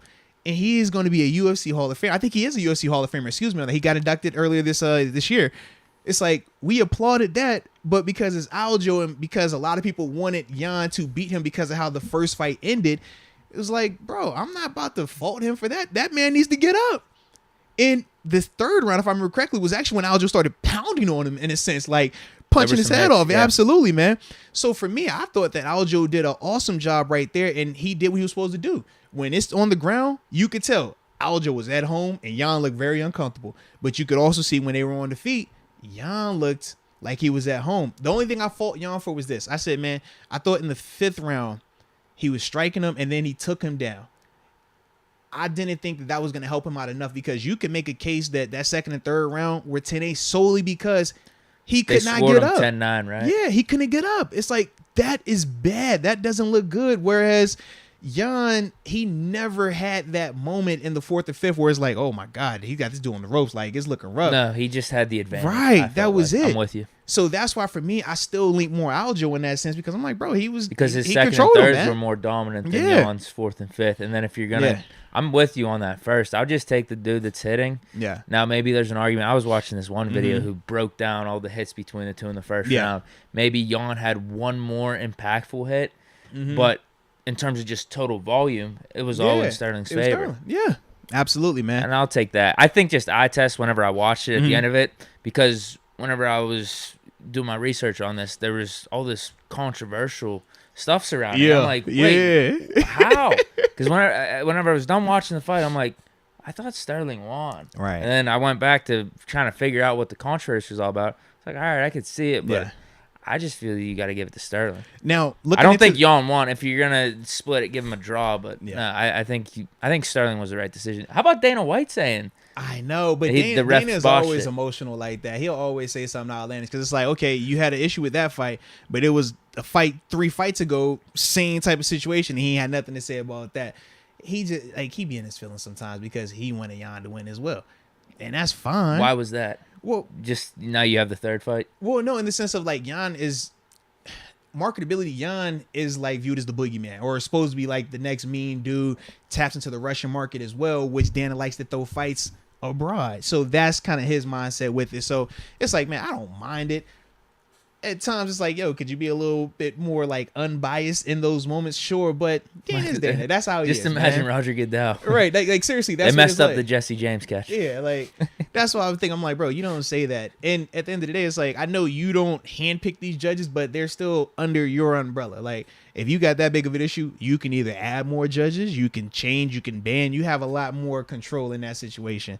But that was why I wasn't a fan of it. But looking at the chat, man, this is an interesting perspective right here. So Stan Clare, he said that even though Sterling, like you said, had more strikes, he didn't cause any damage while holding on to him. No significant damage or anything like that. What were your thoughts in the sense of a guy controlling him, but not having significant damage in the sense of blood, cuts, lumping, and things like that, man?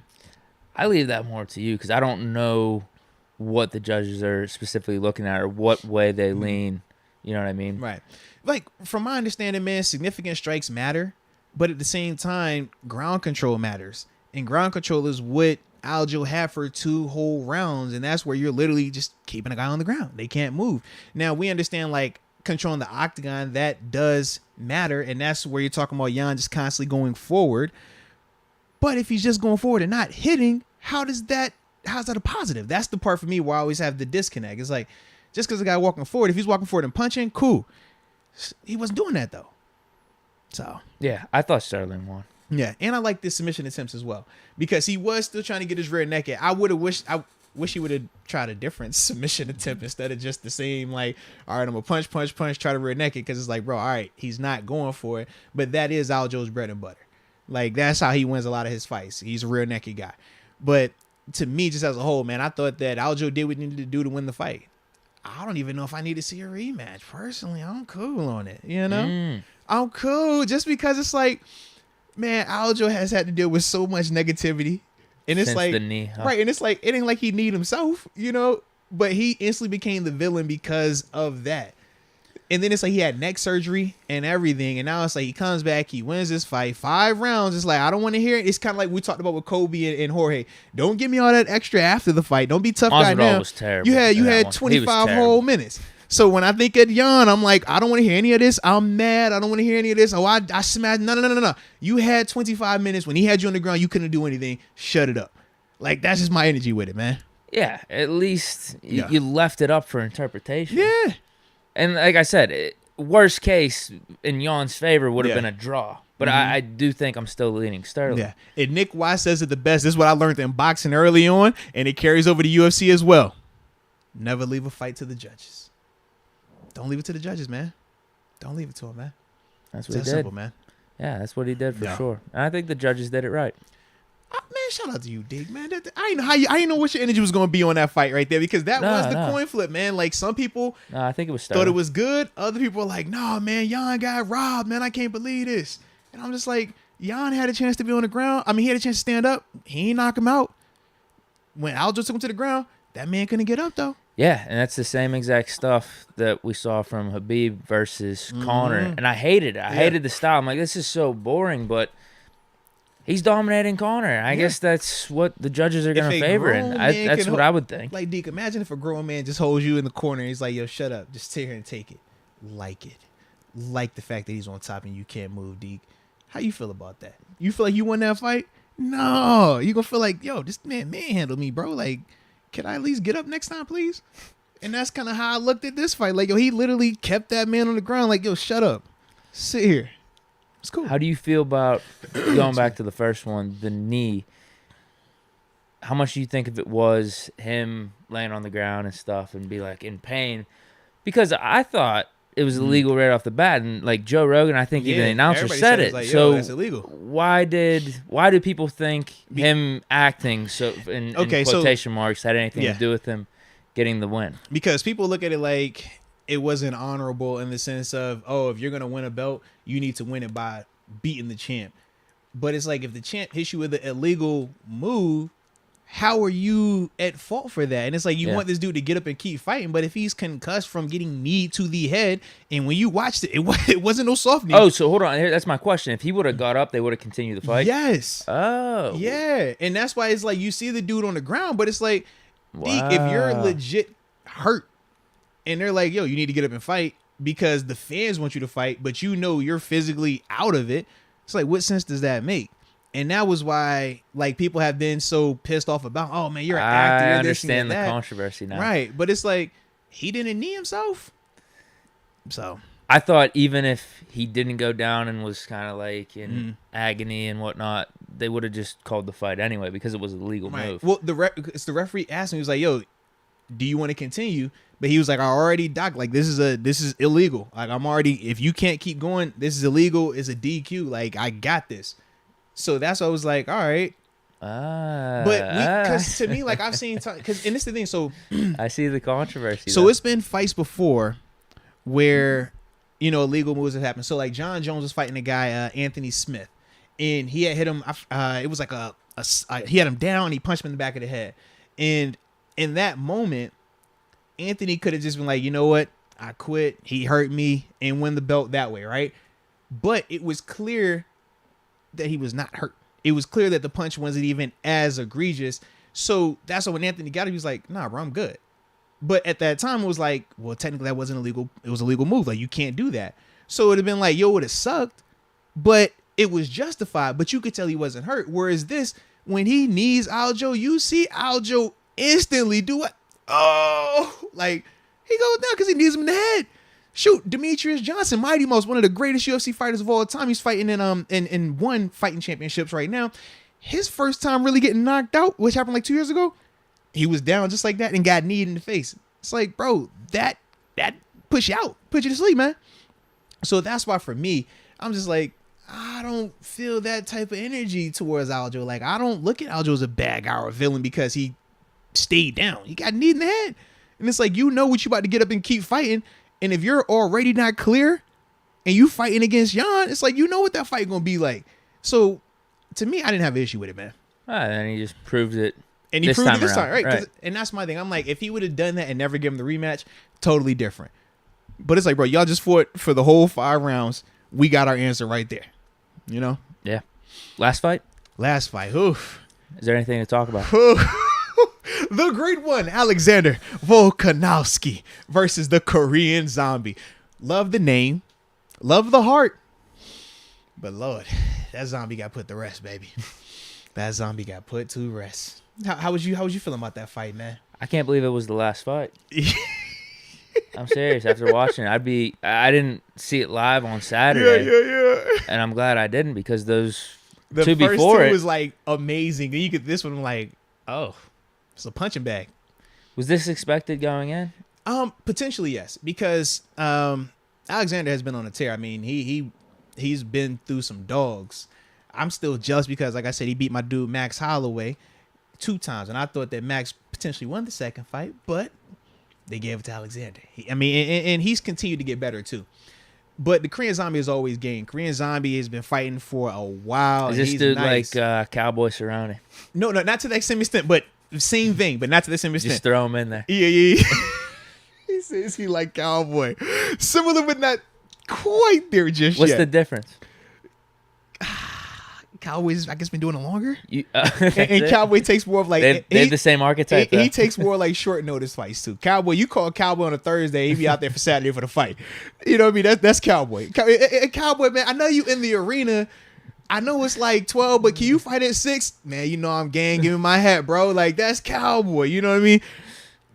Korean Zombie ain't going all the way there, okay? He don't go all the way there. But he's game. He's always going to be a good fight. And typically, like, he'll surprise people at times, you know? Because he can punch. Like, he's a good fighter. Like, trust me. But, yeah. The great one.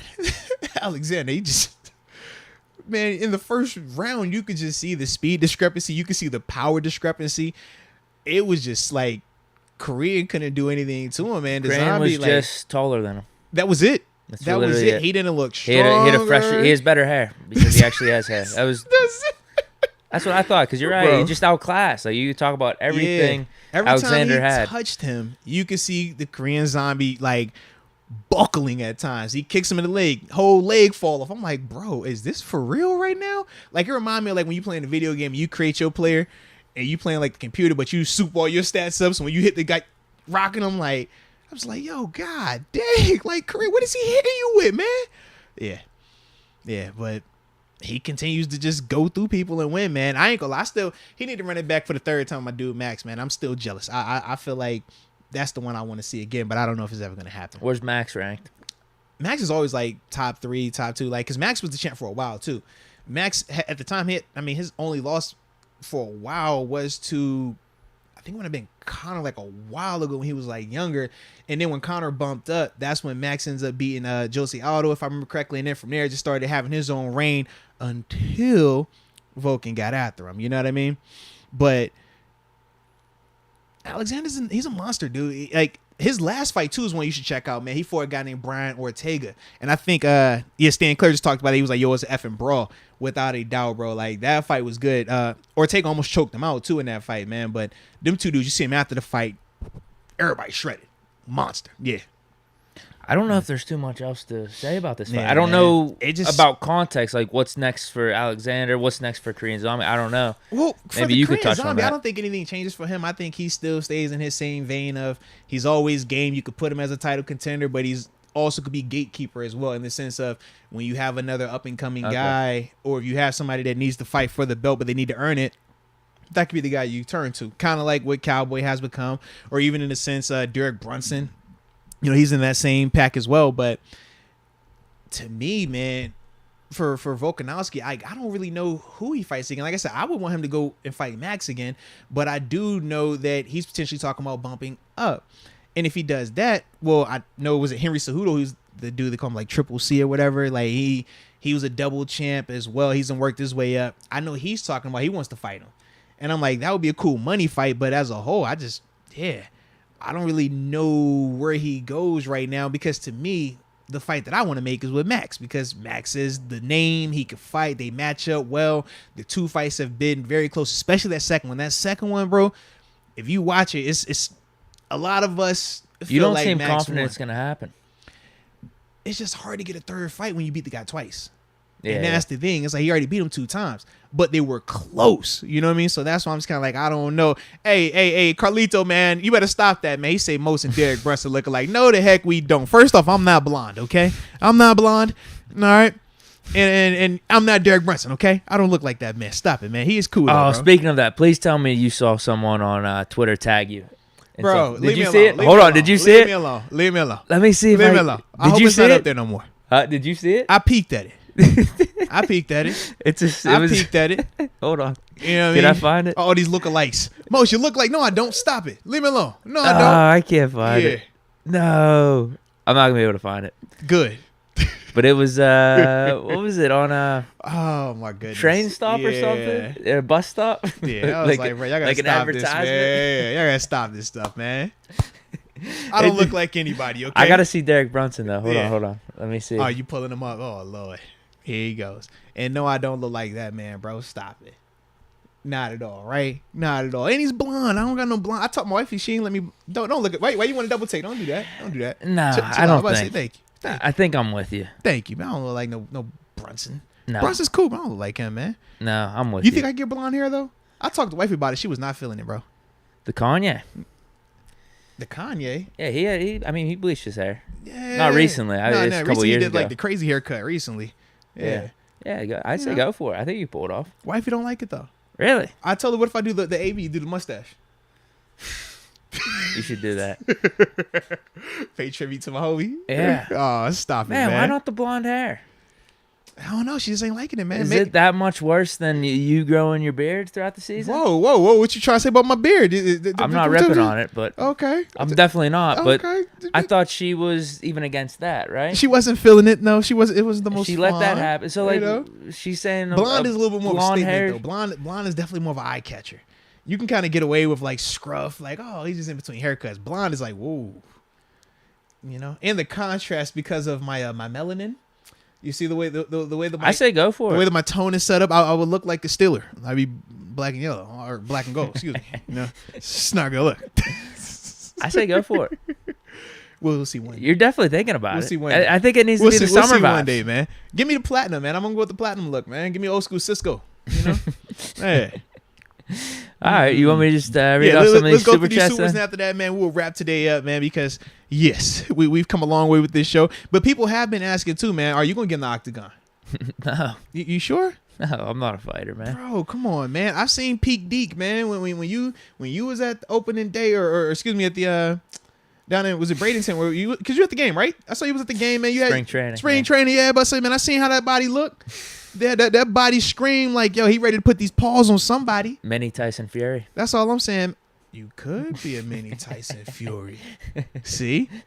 We can set you up a match, man. What's up, mate? Who's on your new list? They talking about, so give me Moats versus L Bell. I'm not We would want to see that. That'd be great. And Elbow's a that'd be boxer. great. Elbow's a boxer. I'm a UFC guy. I strike. That's why it would work. I'm we get the clash of techniques. Yeah, I want the full gamut. Like, I'm not just punching only. Like, I'm kicking, I'm submitting, I'm wrestling. Like, I got all that in the repertoire. I want to use that. That's all I'm saying. That's fine. I think we got to do it then. Man, I think, but you and L Bell close to the weight classes though, because he's like 220, 225, and he'll probably cut down to 200. That's right by you. Unfortunately, unfortunately, I'm walking around about 245. I can drop down to 230. I think that's what you need to do. And You drop down, Bell goes up. See, but that don't benefit Bell, because Bell he don't want to go up. You want to go down. You start coming up, man. Them big boys. You might have to box. Yeah. If you go down, you might have to box. Hey, man, I'll meet you at 220. I'm not even at 220. I can get to 225 if I needed to. 225. Take him in the octagon, and we can do what we want to do. Wow. But I'm an octagon guy. I'm not. I don't want to do the whole boxing ring thing. You got to give him time then to learn some MMA. Yeah. I mean, you know, we'll see. What are you like training low key on the side What are here? you talking about, man? I'm just a guy. I'm just a guy that just goes through like. I'm you a wouldn't even YouTuber. need training, I'm a YouTuber, like Jake Paul and Logan Paul. I'm a YouTuber. right? Okay, that's all. I'm a YouTuber, bro. Yeah. The Yeah, fight to make though is you versus L Bell, bro. Cause y'all close in weight, man. No. Y'all are so close in weight. That's the funny part, bro. Y'all really are close in weight, bro. He could Why are definitely you mocking drop. me, dude? I'm not. I'm just saying, like, yo, y'all compete, like 215 catch weight. Like, how you would do it, man? I wouldn't want to fight, Bell. Bell. I wouldn't want to fight, Bell. I think I just want to talk to him about some Steelers stories. Spell him up. That's you all. beat him up from that, then, man. No. Like, you see what could have happened if you would have just stayed here, but instead you wanted to go to New York with the Jets, and they don't even play in New York. Duh! Like, that could be you, man. What'd you say about Big Ben whenever you left? See? Yeah, yeah. I'm getting heated Come a little on, bit. man. Come on, man. Yeah. But L. Bill too little, man. That's my guy, though, man. I ain't got no... I couldn't... I would feel uncomfortable. That's my dude, man. That's my dude. It's L. Bell we talking about, all right? Who would be a good fight? Hey, Kareem Pitch just put it in. The fight that we all want to see. Says Deke. Is it Marsh? Versus Cassius Marsh. That's the one. I was gonna say you versus Marsh, but I was like, no, that's my guy. That's the one. Still, we all waiting on that one. Deke versus Cassius Marsh. I will never. That's the one we need. Did he get signed? I don't know. Builder's Life said L. Bill would murder Deke. He probably would, bro. Low key. Oh, he would. They said, can we get Ben versus Matt Canada? Who wins that one? Oh, I would love to see that. Oh. Ben would be able to take You care of sure? him. Ben got the elbow. He's a little janky, man. No. I mean, sure? he's how much taller, weighs how much more than he would take care of him. I And don't he's know. an Canada's athlete. Canada, young. there's a Matt reason Canada's Canada's young, bro. coaching. But he's Canada ain't young. an athlete like that. He's young, man. You know. Deke versus Baker Mayfield. Wait, you're saying Baker? Canada's young? Canada is young. He's older than Ben. But he's still young. Like, no, because Ben has football years. Like I've told you, football so years. Ben's actually like 50. Yes.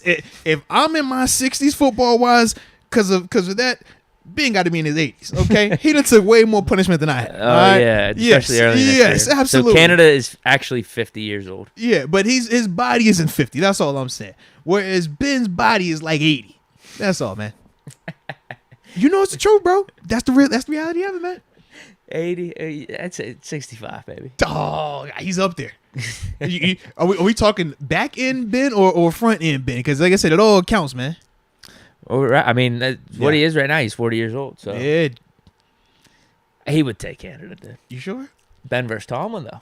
Tomlin mopping him. You think? Tomlin mops him, man. I see Tomlin every morning. He be on his little elliptical. He has a little sweatsuit on. Morning, man. Morning. He get done with that. He drink his coffee. Man, I'm telling you, man. Coach Tomlin, he a savage, bro. And he stayed with that same watch. He'd had the same watch since 2014. He don't never take it off. I'm like, do you shower with that thing on, man? It don't matter if he in a suit, workout clothes, t-shirt. It don't matter. Every time I see he got the same. I'm like, bro, like, okay, what you got? What you got up your sleeve, Coach T? What you been working on in here, man? I'm telling you, bro. I think he would be. Ben versus AB. AB kind of crazy though, bro. AB kind of crazy. I don't know. Maybe Ben could outthink him. Because I was gonna say, like, Ben's got the size, Yeah. obviously. AB Yeah. 5'10". This would be like a Mayweather Paul type of thing, right? Yeah. Does Ben got But stopping Ben- power though? Because AB got that cuckoo on him right now, man. That's the one thing I learned. They say you don't mess with nobody that's a little off. You know, better leave him alone. Yeah. These are good scenarios. I think these are all they things said we Matt- would like to see. Matt Canada versus Todd Haley, Lord. I think Haley whoops him. What? Yeah. Bro, Haley last time he got an altercation, he got whooped. I thought He did. I don't remember. I know it just was remember- Tequila Cowboy, right? I remember when I seen him with his hip. He ain't like he win. He ain't like he won that fight. I don't know. I saw him when he came. I saw what them ribs look like. He didn't say you should have seen the other guy. He didn't say that. I said unless the other guy was airlifted out of that thing or is in a wheelchair. That's all we kept saying, like, yo, I don't think Haley won that one, baby. That's all we kept saying, like, I don't know who Haley got into it with, but I do not think he won that one, bro. Like, the way his ribs looked when he was walking around that facility, I said, yo, did he have a bat? How many of them was it, Haley? It was just the stairs. Boy, what, the stairs where? Did he hit you with the stairs? Nah, I'm playing, man. Love Haley. Haley the homie, man. Oh, and Moats versus Joey Porter. Nope, I don't fight Peasy. Peasy my dude, man. Peasy my dude. Peasy a win. Yeah. I was gonna say who would be a good match for Flores. He's kind of ripped. Be a good I one. get Peasy him. Yeah. I think Joey Porter would win. I ain't gonna lie to you too, bro. Peasy that dude. It seems like he's still in good shape too. Yeah. And you don't know if you got to fight. I feel like Peasy, like he work out. He be beating up people on the low. Now I'm playing, I don't know for real. But Harrison Porter. well, you already know, I saw a glimpse of that about to happen before. I told you the story. I saw that about to happen. And I'm not going to give you the details, but it was definitely somebody that took the peace treaty. That's all I'm going to say. It was about to happen. I have front row seat. I will never forget that. Front row seat, like, oh my God, is this? Hey, TJ, back up. But, hey, chick. Is it going down? Somebody took the peace treaty. That's all I'm gonna say, man. You had to be there to know what happened, but somebody took the peace treaty. Okay. Yes, indeed. But we could go through these supers real quick. Let's see what we got over here. Sure. That will wrap it up, man. But yeah, I ain't gonna lie, bro. That was a very intense. I wish you would have been there to see that moment, Deke. It would have been fun. I wish you could have been there to see that moment. It wasn't fun in the moment, but it was fun afterwards. Not directly afterwards, like the next week, because it was like we all got a chance to recap it. You know, some of us, we on the civilized meetings. Some of us bring up like, yo, you remember that time him or whooped you and you was like, nah. It's that type of stuff. You know what I mean? Chill, man. Yeah. I'll never forget that. Shout out to the Steelers. It was always a good time. Samurai Finn. Shout out to Crosby and the Penguins. Overtime win. Wild ending. You know what I realized? None of these games matter anymore until the playoffs start, because the teams that are ranked 9 and higher are so far behind 1 through 8 that I think 1 through 8 is pretty much locked into making the playoffs. So it's just all about seeding. It was pretty dope though, man. We actually, me and the fan, man, we caught that game right when it went into overtime, and I remember. We turned it on. It was like, all right, boom, boom, back and forth, all right, cool. And Sid scores. And that was like my proud Pittsburgh dad moment. Okay. You're the new Pittsburgh dad. I said, no, I ain't going that far. I said, yo, wifey, look, man. Pins just won. Sid the kid, game winner. Gray looks at me. He says, you talking about the captain? So, he gets it. The captain? I said, yes, son. The captain, that guy. Had to hug him, man. It hit my heart. Kids baby. these days, they don't call him Sid the Kid. Because he's old. He's an old man now. You're right. I we still used to call him Sid the Kid. And he's definitely not a kid anymore. But he was like, yo, the captain? I was like, yes, great. How look at you. Just look at you. I was so happy, man. So happy. Antoine Jackson. What's up with Dobbs going to Cleveland, though? How you feel about that? Oh, man, I ain't gonna lie, man. I'm happy for my dog, man. Mainly because, you know, he could potentially get an opportunity. We know Deshaun Watson is probably going to get suspended for some portion of the season. We don't know how much. And if I remember correctly, they have not signed Jacoby Brissett just yet. Oh, really? Is it official yet? I didn't know if it was official yet. I know that there were interest, and they were saying that it would be him, but you haven't seen anything official. They Cleveland Browns. Okay, so... But with that, though, man, Dobbs is always a game quarterback, man. Dobbs is athletic. He can throw. We know he's extremely smart. At times, man, sometimes a fresh scenery is good for you. I know Jacksonville, he didn't really get to dictate that situation because it was via trade, if I remember correctly. Yeah, for a fifth rounder, for a fifth rounder, yeah. So for this, he got a chance to go through it and say, you know what? This is the team that I think makes the most sense. And in theory, it does because, okay, if Deshaun is going to miss time, that puts you in theory as the next man up. If Brissett has a bad game, gets hurt, we've seen Jacoby be hurt before. All it takes is opportunity. All it takes is one thing to get you out there. And then from there, you can, you know, change your narrative. You can write your own story. Whereas here in Pittsburgh, I think that if he would have came back for whatever reason, it was going to be an uphill battle for him because they clearly don't view him as a equal or at least willing to see him compete against Mason on that level. Outside of the first go around, we really haven't seen those two dudes get a chance to battle it out like that. So for him, man, I think that it's a smart move. The expectations are going to be way lower in Cleveland as well, in contrast to Pittsburgh, just throughout his tenure and stuff like that. So I definitely think that helps him. But yeah, I think that like I said, it makes sense for him, man. Yeah, that's what I thought too. I didn't think. I mean, if he was going to resign with us, I just thought it was going to be like the same rule. Like, is that what you want? Right. Maybe you want to just change the scenery. Maybe he thinks he can get an opportunity somewhere else. That kind of made. I didn't know if it was going to be clear. Like, I didn't know what team it was going to be, but just him going to a new team doesn't really surprise me. And you're right, with the Deshaun Watson suspension, they're going to need some extra quarterback depth. Absolutely. So it and they're probably not going to want to. With them having Deshaun Watson, you don't want to spend a draft pick on a quarterback. I would agree. Yeah. Official momentum. I'll call y'all the next show or on my birthday, May 7th. Hey, all right. Well, we'll definitely be looking for that then, man, without a doubt. Thomas Riley, this isn't a super, but he said, you know, he's asking will we be watching any of the USFL games this weekend? No. It's tough because maybe it's on the background, but no, I don't care. I told you this is a fake Pittsburgh team. It's not the Steelers, so no. Fake Pittsburgh football. That's what I call it. Fake Pittsburgh team. Technically, they are a Pittsburgh team. They're just not the Steelers. That's all. You tuning in? I don't know yet, actually, because I know I'm traveling this weekend, so I don't know yet. Yeah. I'm not really for it. I'm a little disappointed, actually. Whenever I'm in the hotel, man, you never know. Random stuff just pops on the TV, and I'll just be like, leave it on. We had an Arena Football League team, 5-10 years ago? Was it the Power, Pittsburgh Power? Like, get that crap out of here. I didn't pay attention to that when either. You said Pittsburgh Power, I was like, you talking about the lingerie? The chicks one? Because I know it was one, they had like, or was it Pittsburgh Rebellion? It was something like that.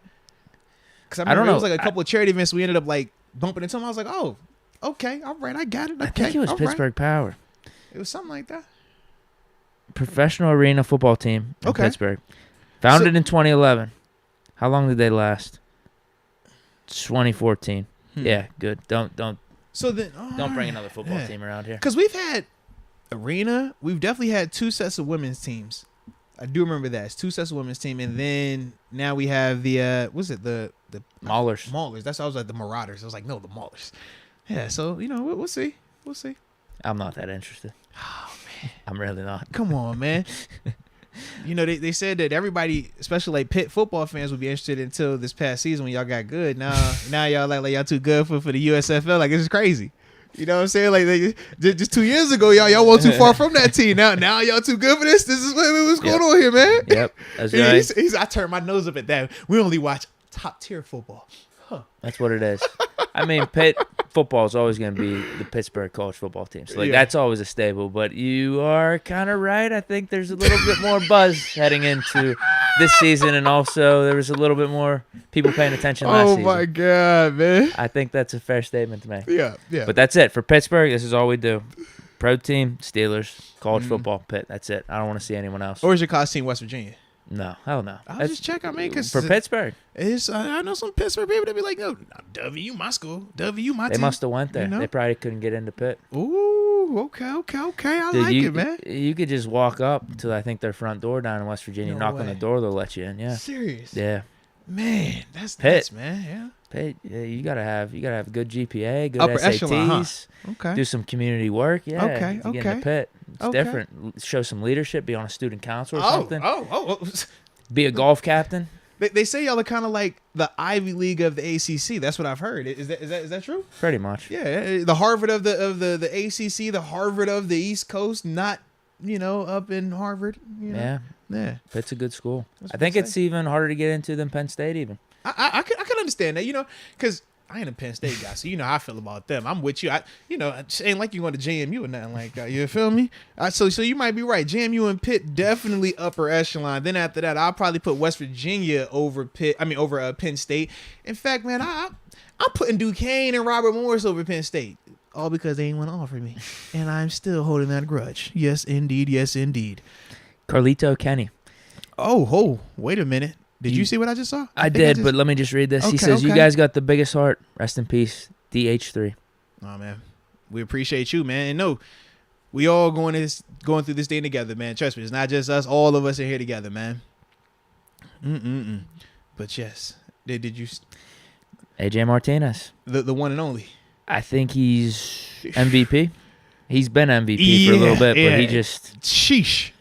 Kind of gave himself that ticket again. Absolutely. He's put himself in a category like it's a select few that get in this category.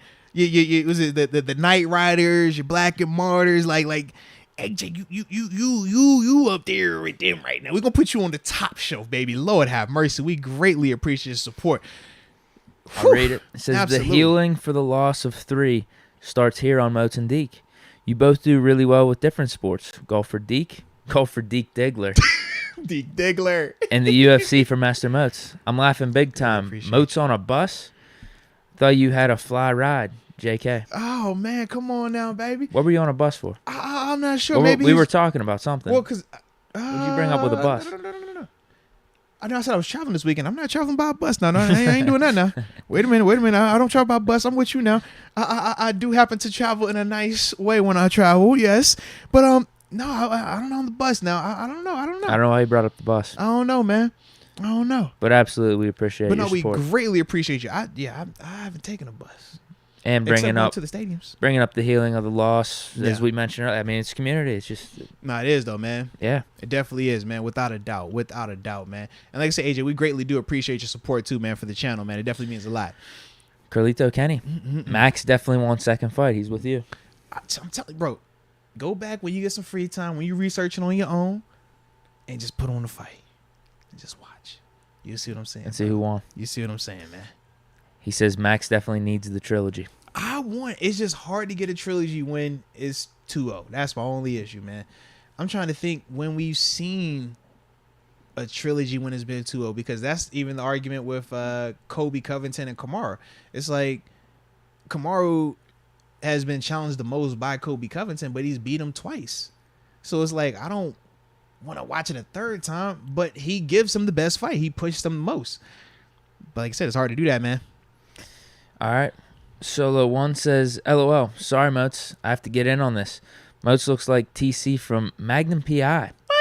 LOL. Rest in peace to Dwayne Haskins. Pull it up. Who's TC? Let's pull it up, What's man. his proper name? Let's pull it up, man. Can I just type in? Just type in Magnum P.I. Magnum P.I. TC.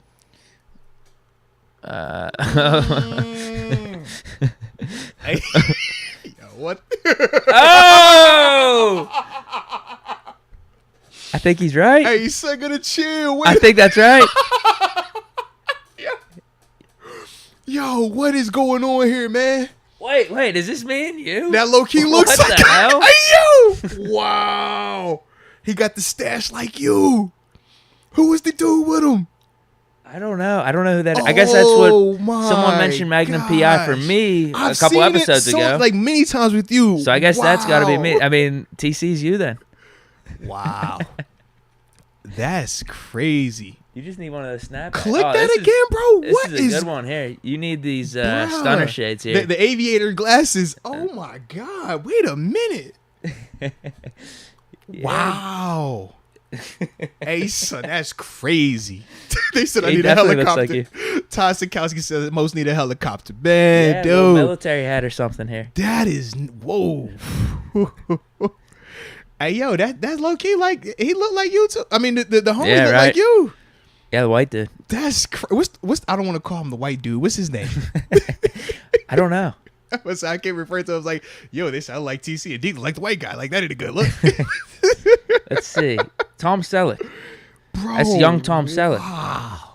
What's he? Isn't he in some Bro, he even has the right shirt now? like how you wear your shirts. Oh, shit. Hey, yo. Hold on. He has a shirt that looks just like something you've worn before, man. What else is he in? He's in, is this Blue Bloods right now? He looks familiar. Like, I see him on CBS commercials, right? That is crazy. So is this me in 30 years? Oh, my God. I was not expecting that, man. I was expecting to be another one of those, yeah, all right, whatever. Holy cow. Wow. That's nuts. That is nuts. I was not expecting that one. Good one, but Solo 1. Good. That, salute, man. That was dope right there. I like that, man. Carlito Kenny, back again. Dude, says, are we really Magnum P.I.? I think so. That's a really great comparison. Dog, that's a great call. Crazy. Really is. Sheesh. Carlito Kenny says, for real though, y'all got the biggest hearts. Rest in peace, Dwayne. Nah, man. All of us do, man. All of us, man. Because like I said, we all were impacted by him positively, and that's the beauty of it, right? You heard the phone lines. We seen the chats. Even on social media, not a lot of negativity, man. A ton of just pouring, positivity and great memories from Haskins, man. So at the end of the day, man, that's what it's all about, man. Legacy right there, man. They said Magnum Pittsburgh. Yeah. Jeez. Rod Dawes says next Halloween costumes. Next Halloween for the pod. Hey, yeah, man. We'll see, man. Get the little aviator. I probably don't even have to. I don't even have to change my attire that much. Huh? You're good. You just gonna show up like a regular day. Oh, it's Halloween today. Oh, I was just like this. It'll be October, so I guess I'll have to dress down a little bit. Yeah, because it'll be a little colder. But yeah, I mean, but you don't even dress up when it's cold. You still show up with balling shorts and Crocs on, bro. Like that's that Titans game. Yeah. I felt like you today when it started. It got a little chilly. It was raining. I got my shorts, and I'm like, is this what Deke is like? Is this how Deke walks around in the regular? That Titans game, I wore shorts. What's the one? Bro. The one game was so cold though. Was it the Browns? I think it was the Monday night game. Yeah. It was Ben's last home game. I had to buy gloves at the stadium because as soon as I walked out my car, I'm like, I'm not going to last. This is going to be terrible. I had those big-ass Steeler ones. Like work gloves. Heck yeah. I still have them. I just remember thanking wifey for them hand one. Was like, thank you, babe, because I wasn't going to make it either. Yes. Russell Schwartz. I'm all for a reboot Miami Vice. Deke as Crockett, Moats as Tubbs. Oh, my goodness. I've never seen this one. Crockett and Tubbs, man. Man, Miami Vice, man, they get it in. Like, you dress Miami Vice-ish as well with the Hawaiian shirts with the taco meat out, the chain. Well, you need a chain. It's Magnum P.I. Magnum P.I. is definitely Once the look, I've though. seen Magnum P.I., you can't be telling me there's a better comparison. Yeah. Magnum P.I., that killed me right there, bro. Like, I'm literally going to show my wife, like, hey, babe, this is what they said me and D, like, this is crazy. Yep. That's 100% accurate. That was it, though. That was one. That was the one. Solo one, you got us. That was the one right there, man. That was the one. I was not expecting that, man. You killed this. That was dope. But I think that was it, man. So I think it is. Man, hope everybody enjoyed the podcast coming back. Normal way now. Because they were concerned when I did my little thing on Friday, my space talk. It was like, yo, what happened to Deke? Is Deke gone? Is Deke locked up? Because remember the last time we talked was when last time we talked on the show, remember you disappeared. Wow. Yeah. Literally, like you vanished. It was like Houdini. Yeah. So they was like, yo, is Deke in prison? Like, is Deke in jail? Like, wow. did you drop Deke from the show? Like, what's happening with Deke? I'm like, no, ladies and gentlemen, like, I'm glad that y'all are that aware that Deke isn't here right now because the logo was different. But I'm like, yo, this is a different nice, segment. huh? Man, that little cover was nice. Man, listen, man, the overlay, the cover, everything was clean, man. It, just happened to know people. You got to know the right people, man. And shout out to the homie Roach too, man, because Roach, he killed that thing. Yeah. Definitely my dude though, man. But yeah, man, the space talk, like I said, it's not a kicking Deke out. It was just a meantime. That's all, baby. We'll keep doing those as well. But yes, they were concerned about us. They was like, yo, what happened to Deke, man? Is he all right? No, don't worry about me. Moats needs that space. That's why you space talk, right? You know what I'm saying? I needed to get spaced out and come up here and rap. That's what I do. Yeah. And that's why you saw what the cover said. Do your research. You know what I'm saying? I did my research, maybe not on camera because I didn't know how YouTube looks or if it's frowned upon. Right. But I researched. I was ready to go, man. So that was the vibe. So yeah, man, definitely gonna do that again. But dude, yeah, you Magnum P.I., that's us, man. For sure. That's the look, baby. That's the look. So with that being said, man, we greatly appreciate everybody that was with us today on this journey, man. It wasn't the easiest, but y'all definitely made it a lot, smoother. Hey, they're asking when we coming back. Man. We Wednesday? Yeah, Wednesday. Yeah, okay. Yeah, we'll be on Wednesday, man. If I should be same time if I remember correctly. The only thing that might change, we might bump it up like an hour earlier. I just got to see because little man in this baseball. But the problem is this: he's only had one practice because they keep getting rained out. Yeah. So literally, like every practice and game outside of one has been canceled because of the weather. So we'll see, but I have to look at the schedule. But either way, it'll be in the afternoon time frame. Like I said, we might bump it up an hour earlier. That's it. But other than that, we'll definitely get y'all rocking. Excuse me. And after that, we'll proceed. So we will definitely see y'all on Wednesday. But stay safe wherever y'all are at. Make sure that Samurai Finn just hopped in on the late tip. Well, before we do our roundabout, let's make sure we pay him a little visit. Deke, just wanted to say, keep fighting the good fight. There are others out there that know the truth. Big Ben is the GOAT. Yo, what is going on? What is going on? Salute to you. That's like it's like me, Tony Stark, oh my in God, Avengers bro. Endgame, right? Remember he's on the ship, like Yes. sending his last message. That's what that kind of sounded like right there. Just sit it ahead of time, right? Yeah, I there's can't others out stand there. you, It's like man. I'm legend. There's other people in the world. There's other people out there. We got to gather together. I can't stand you. It's Samurai Finn, man. The fact that you just put that in his head, I can't stand you either. All right, God dang. But anywho, we do appreciate you, Samurai Finn, from the heart.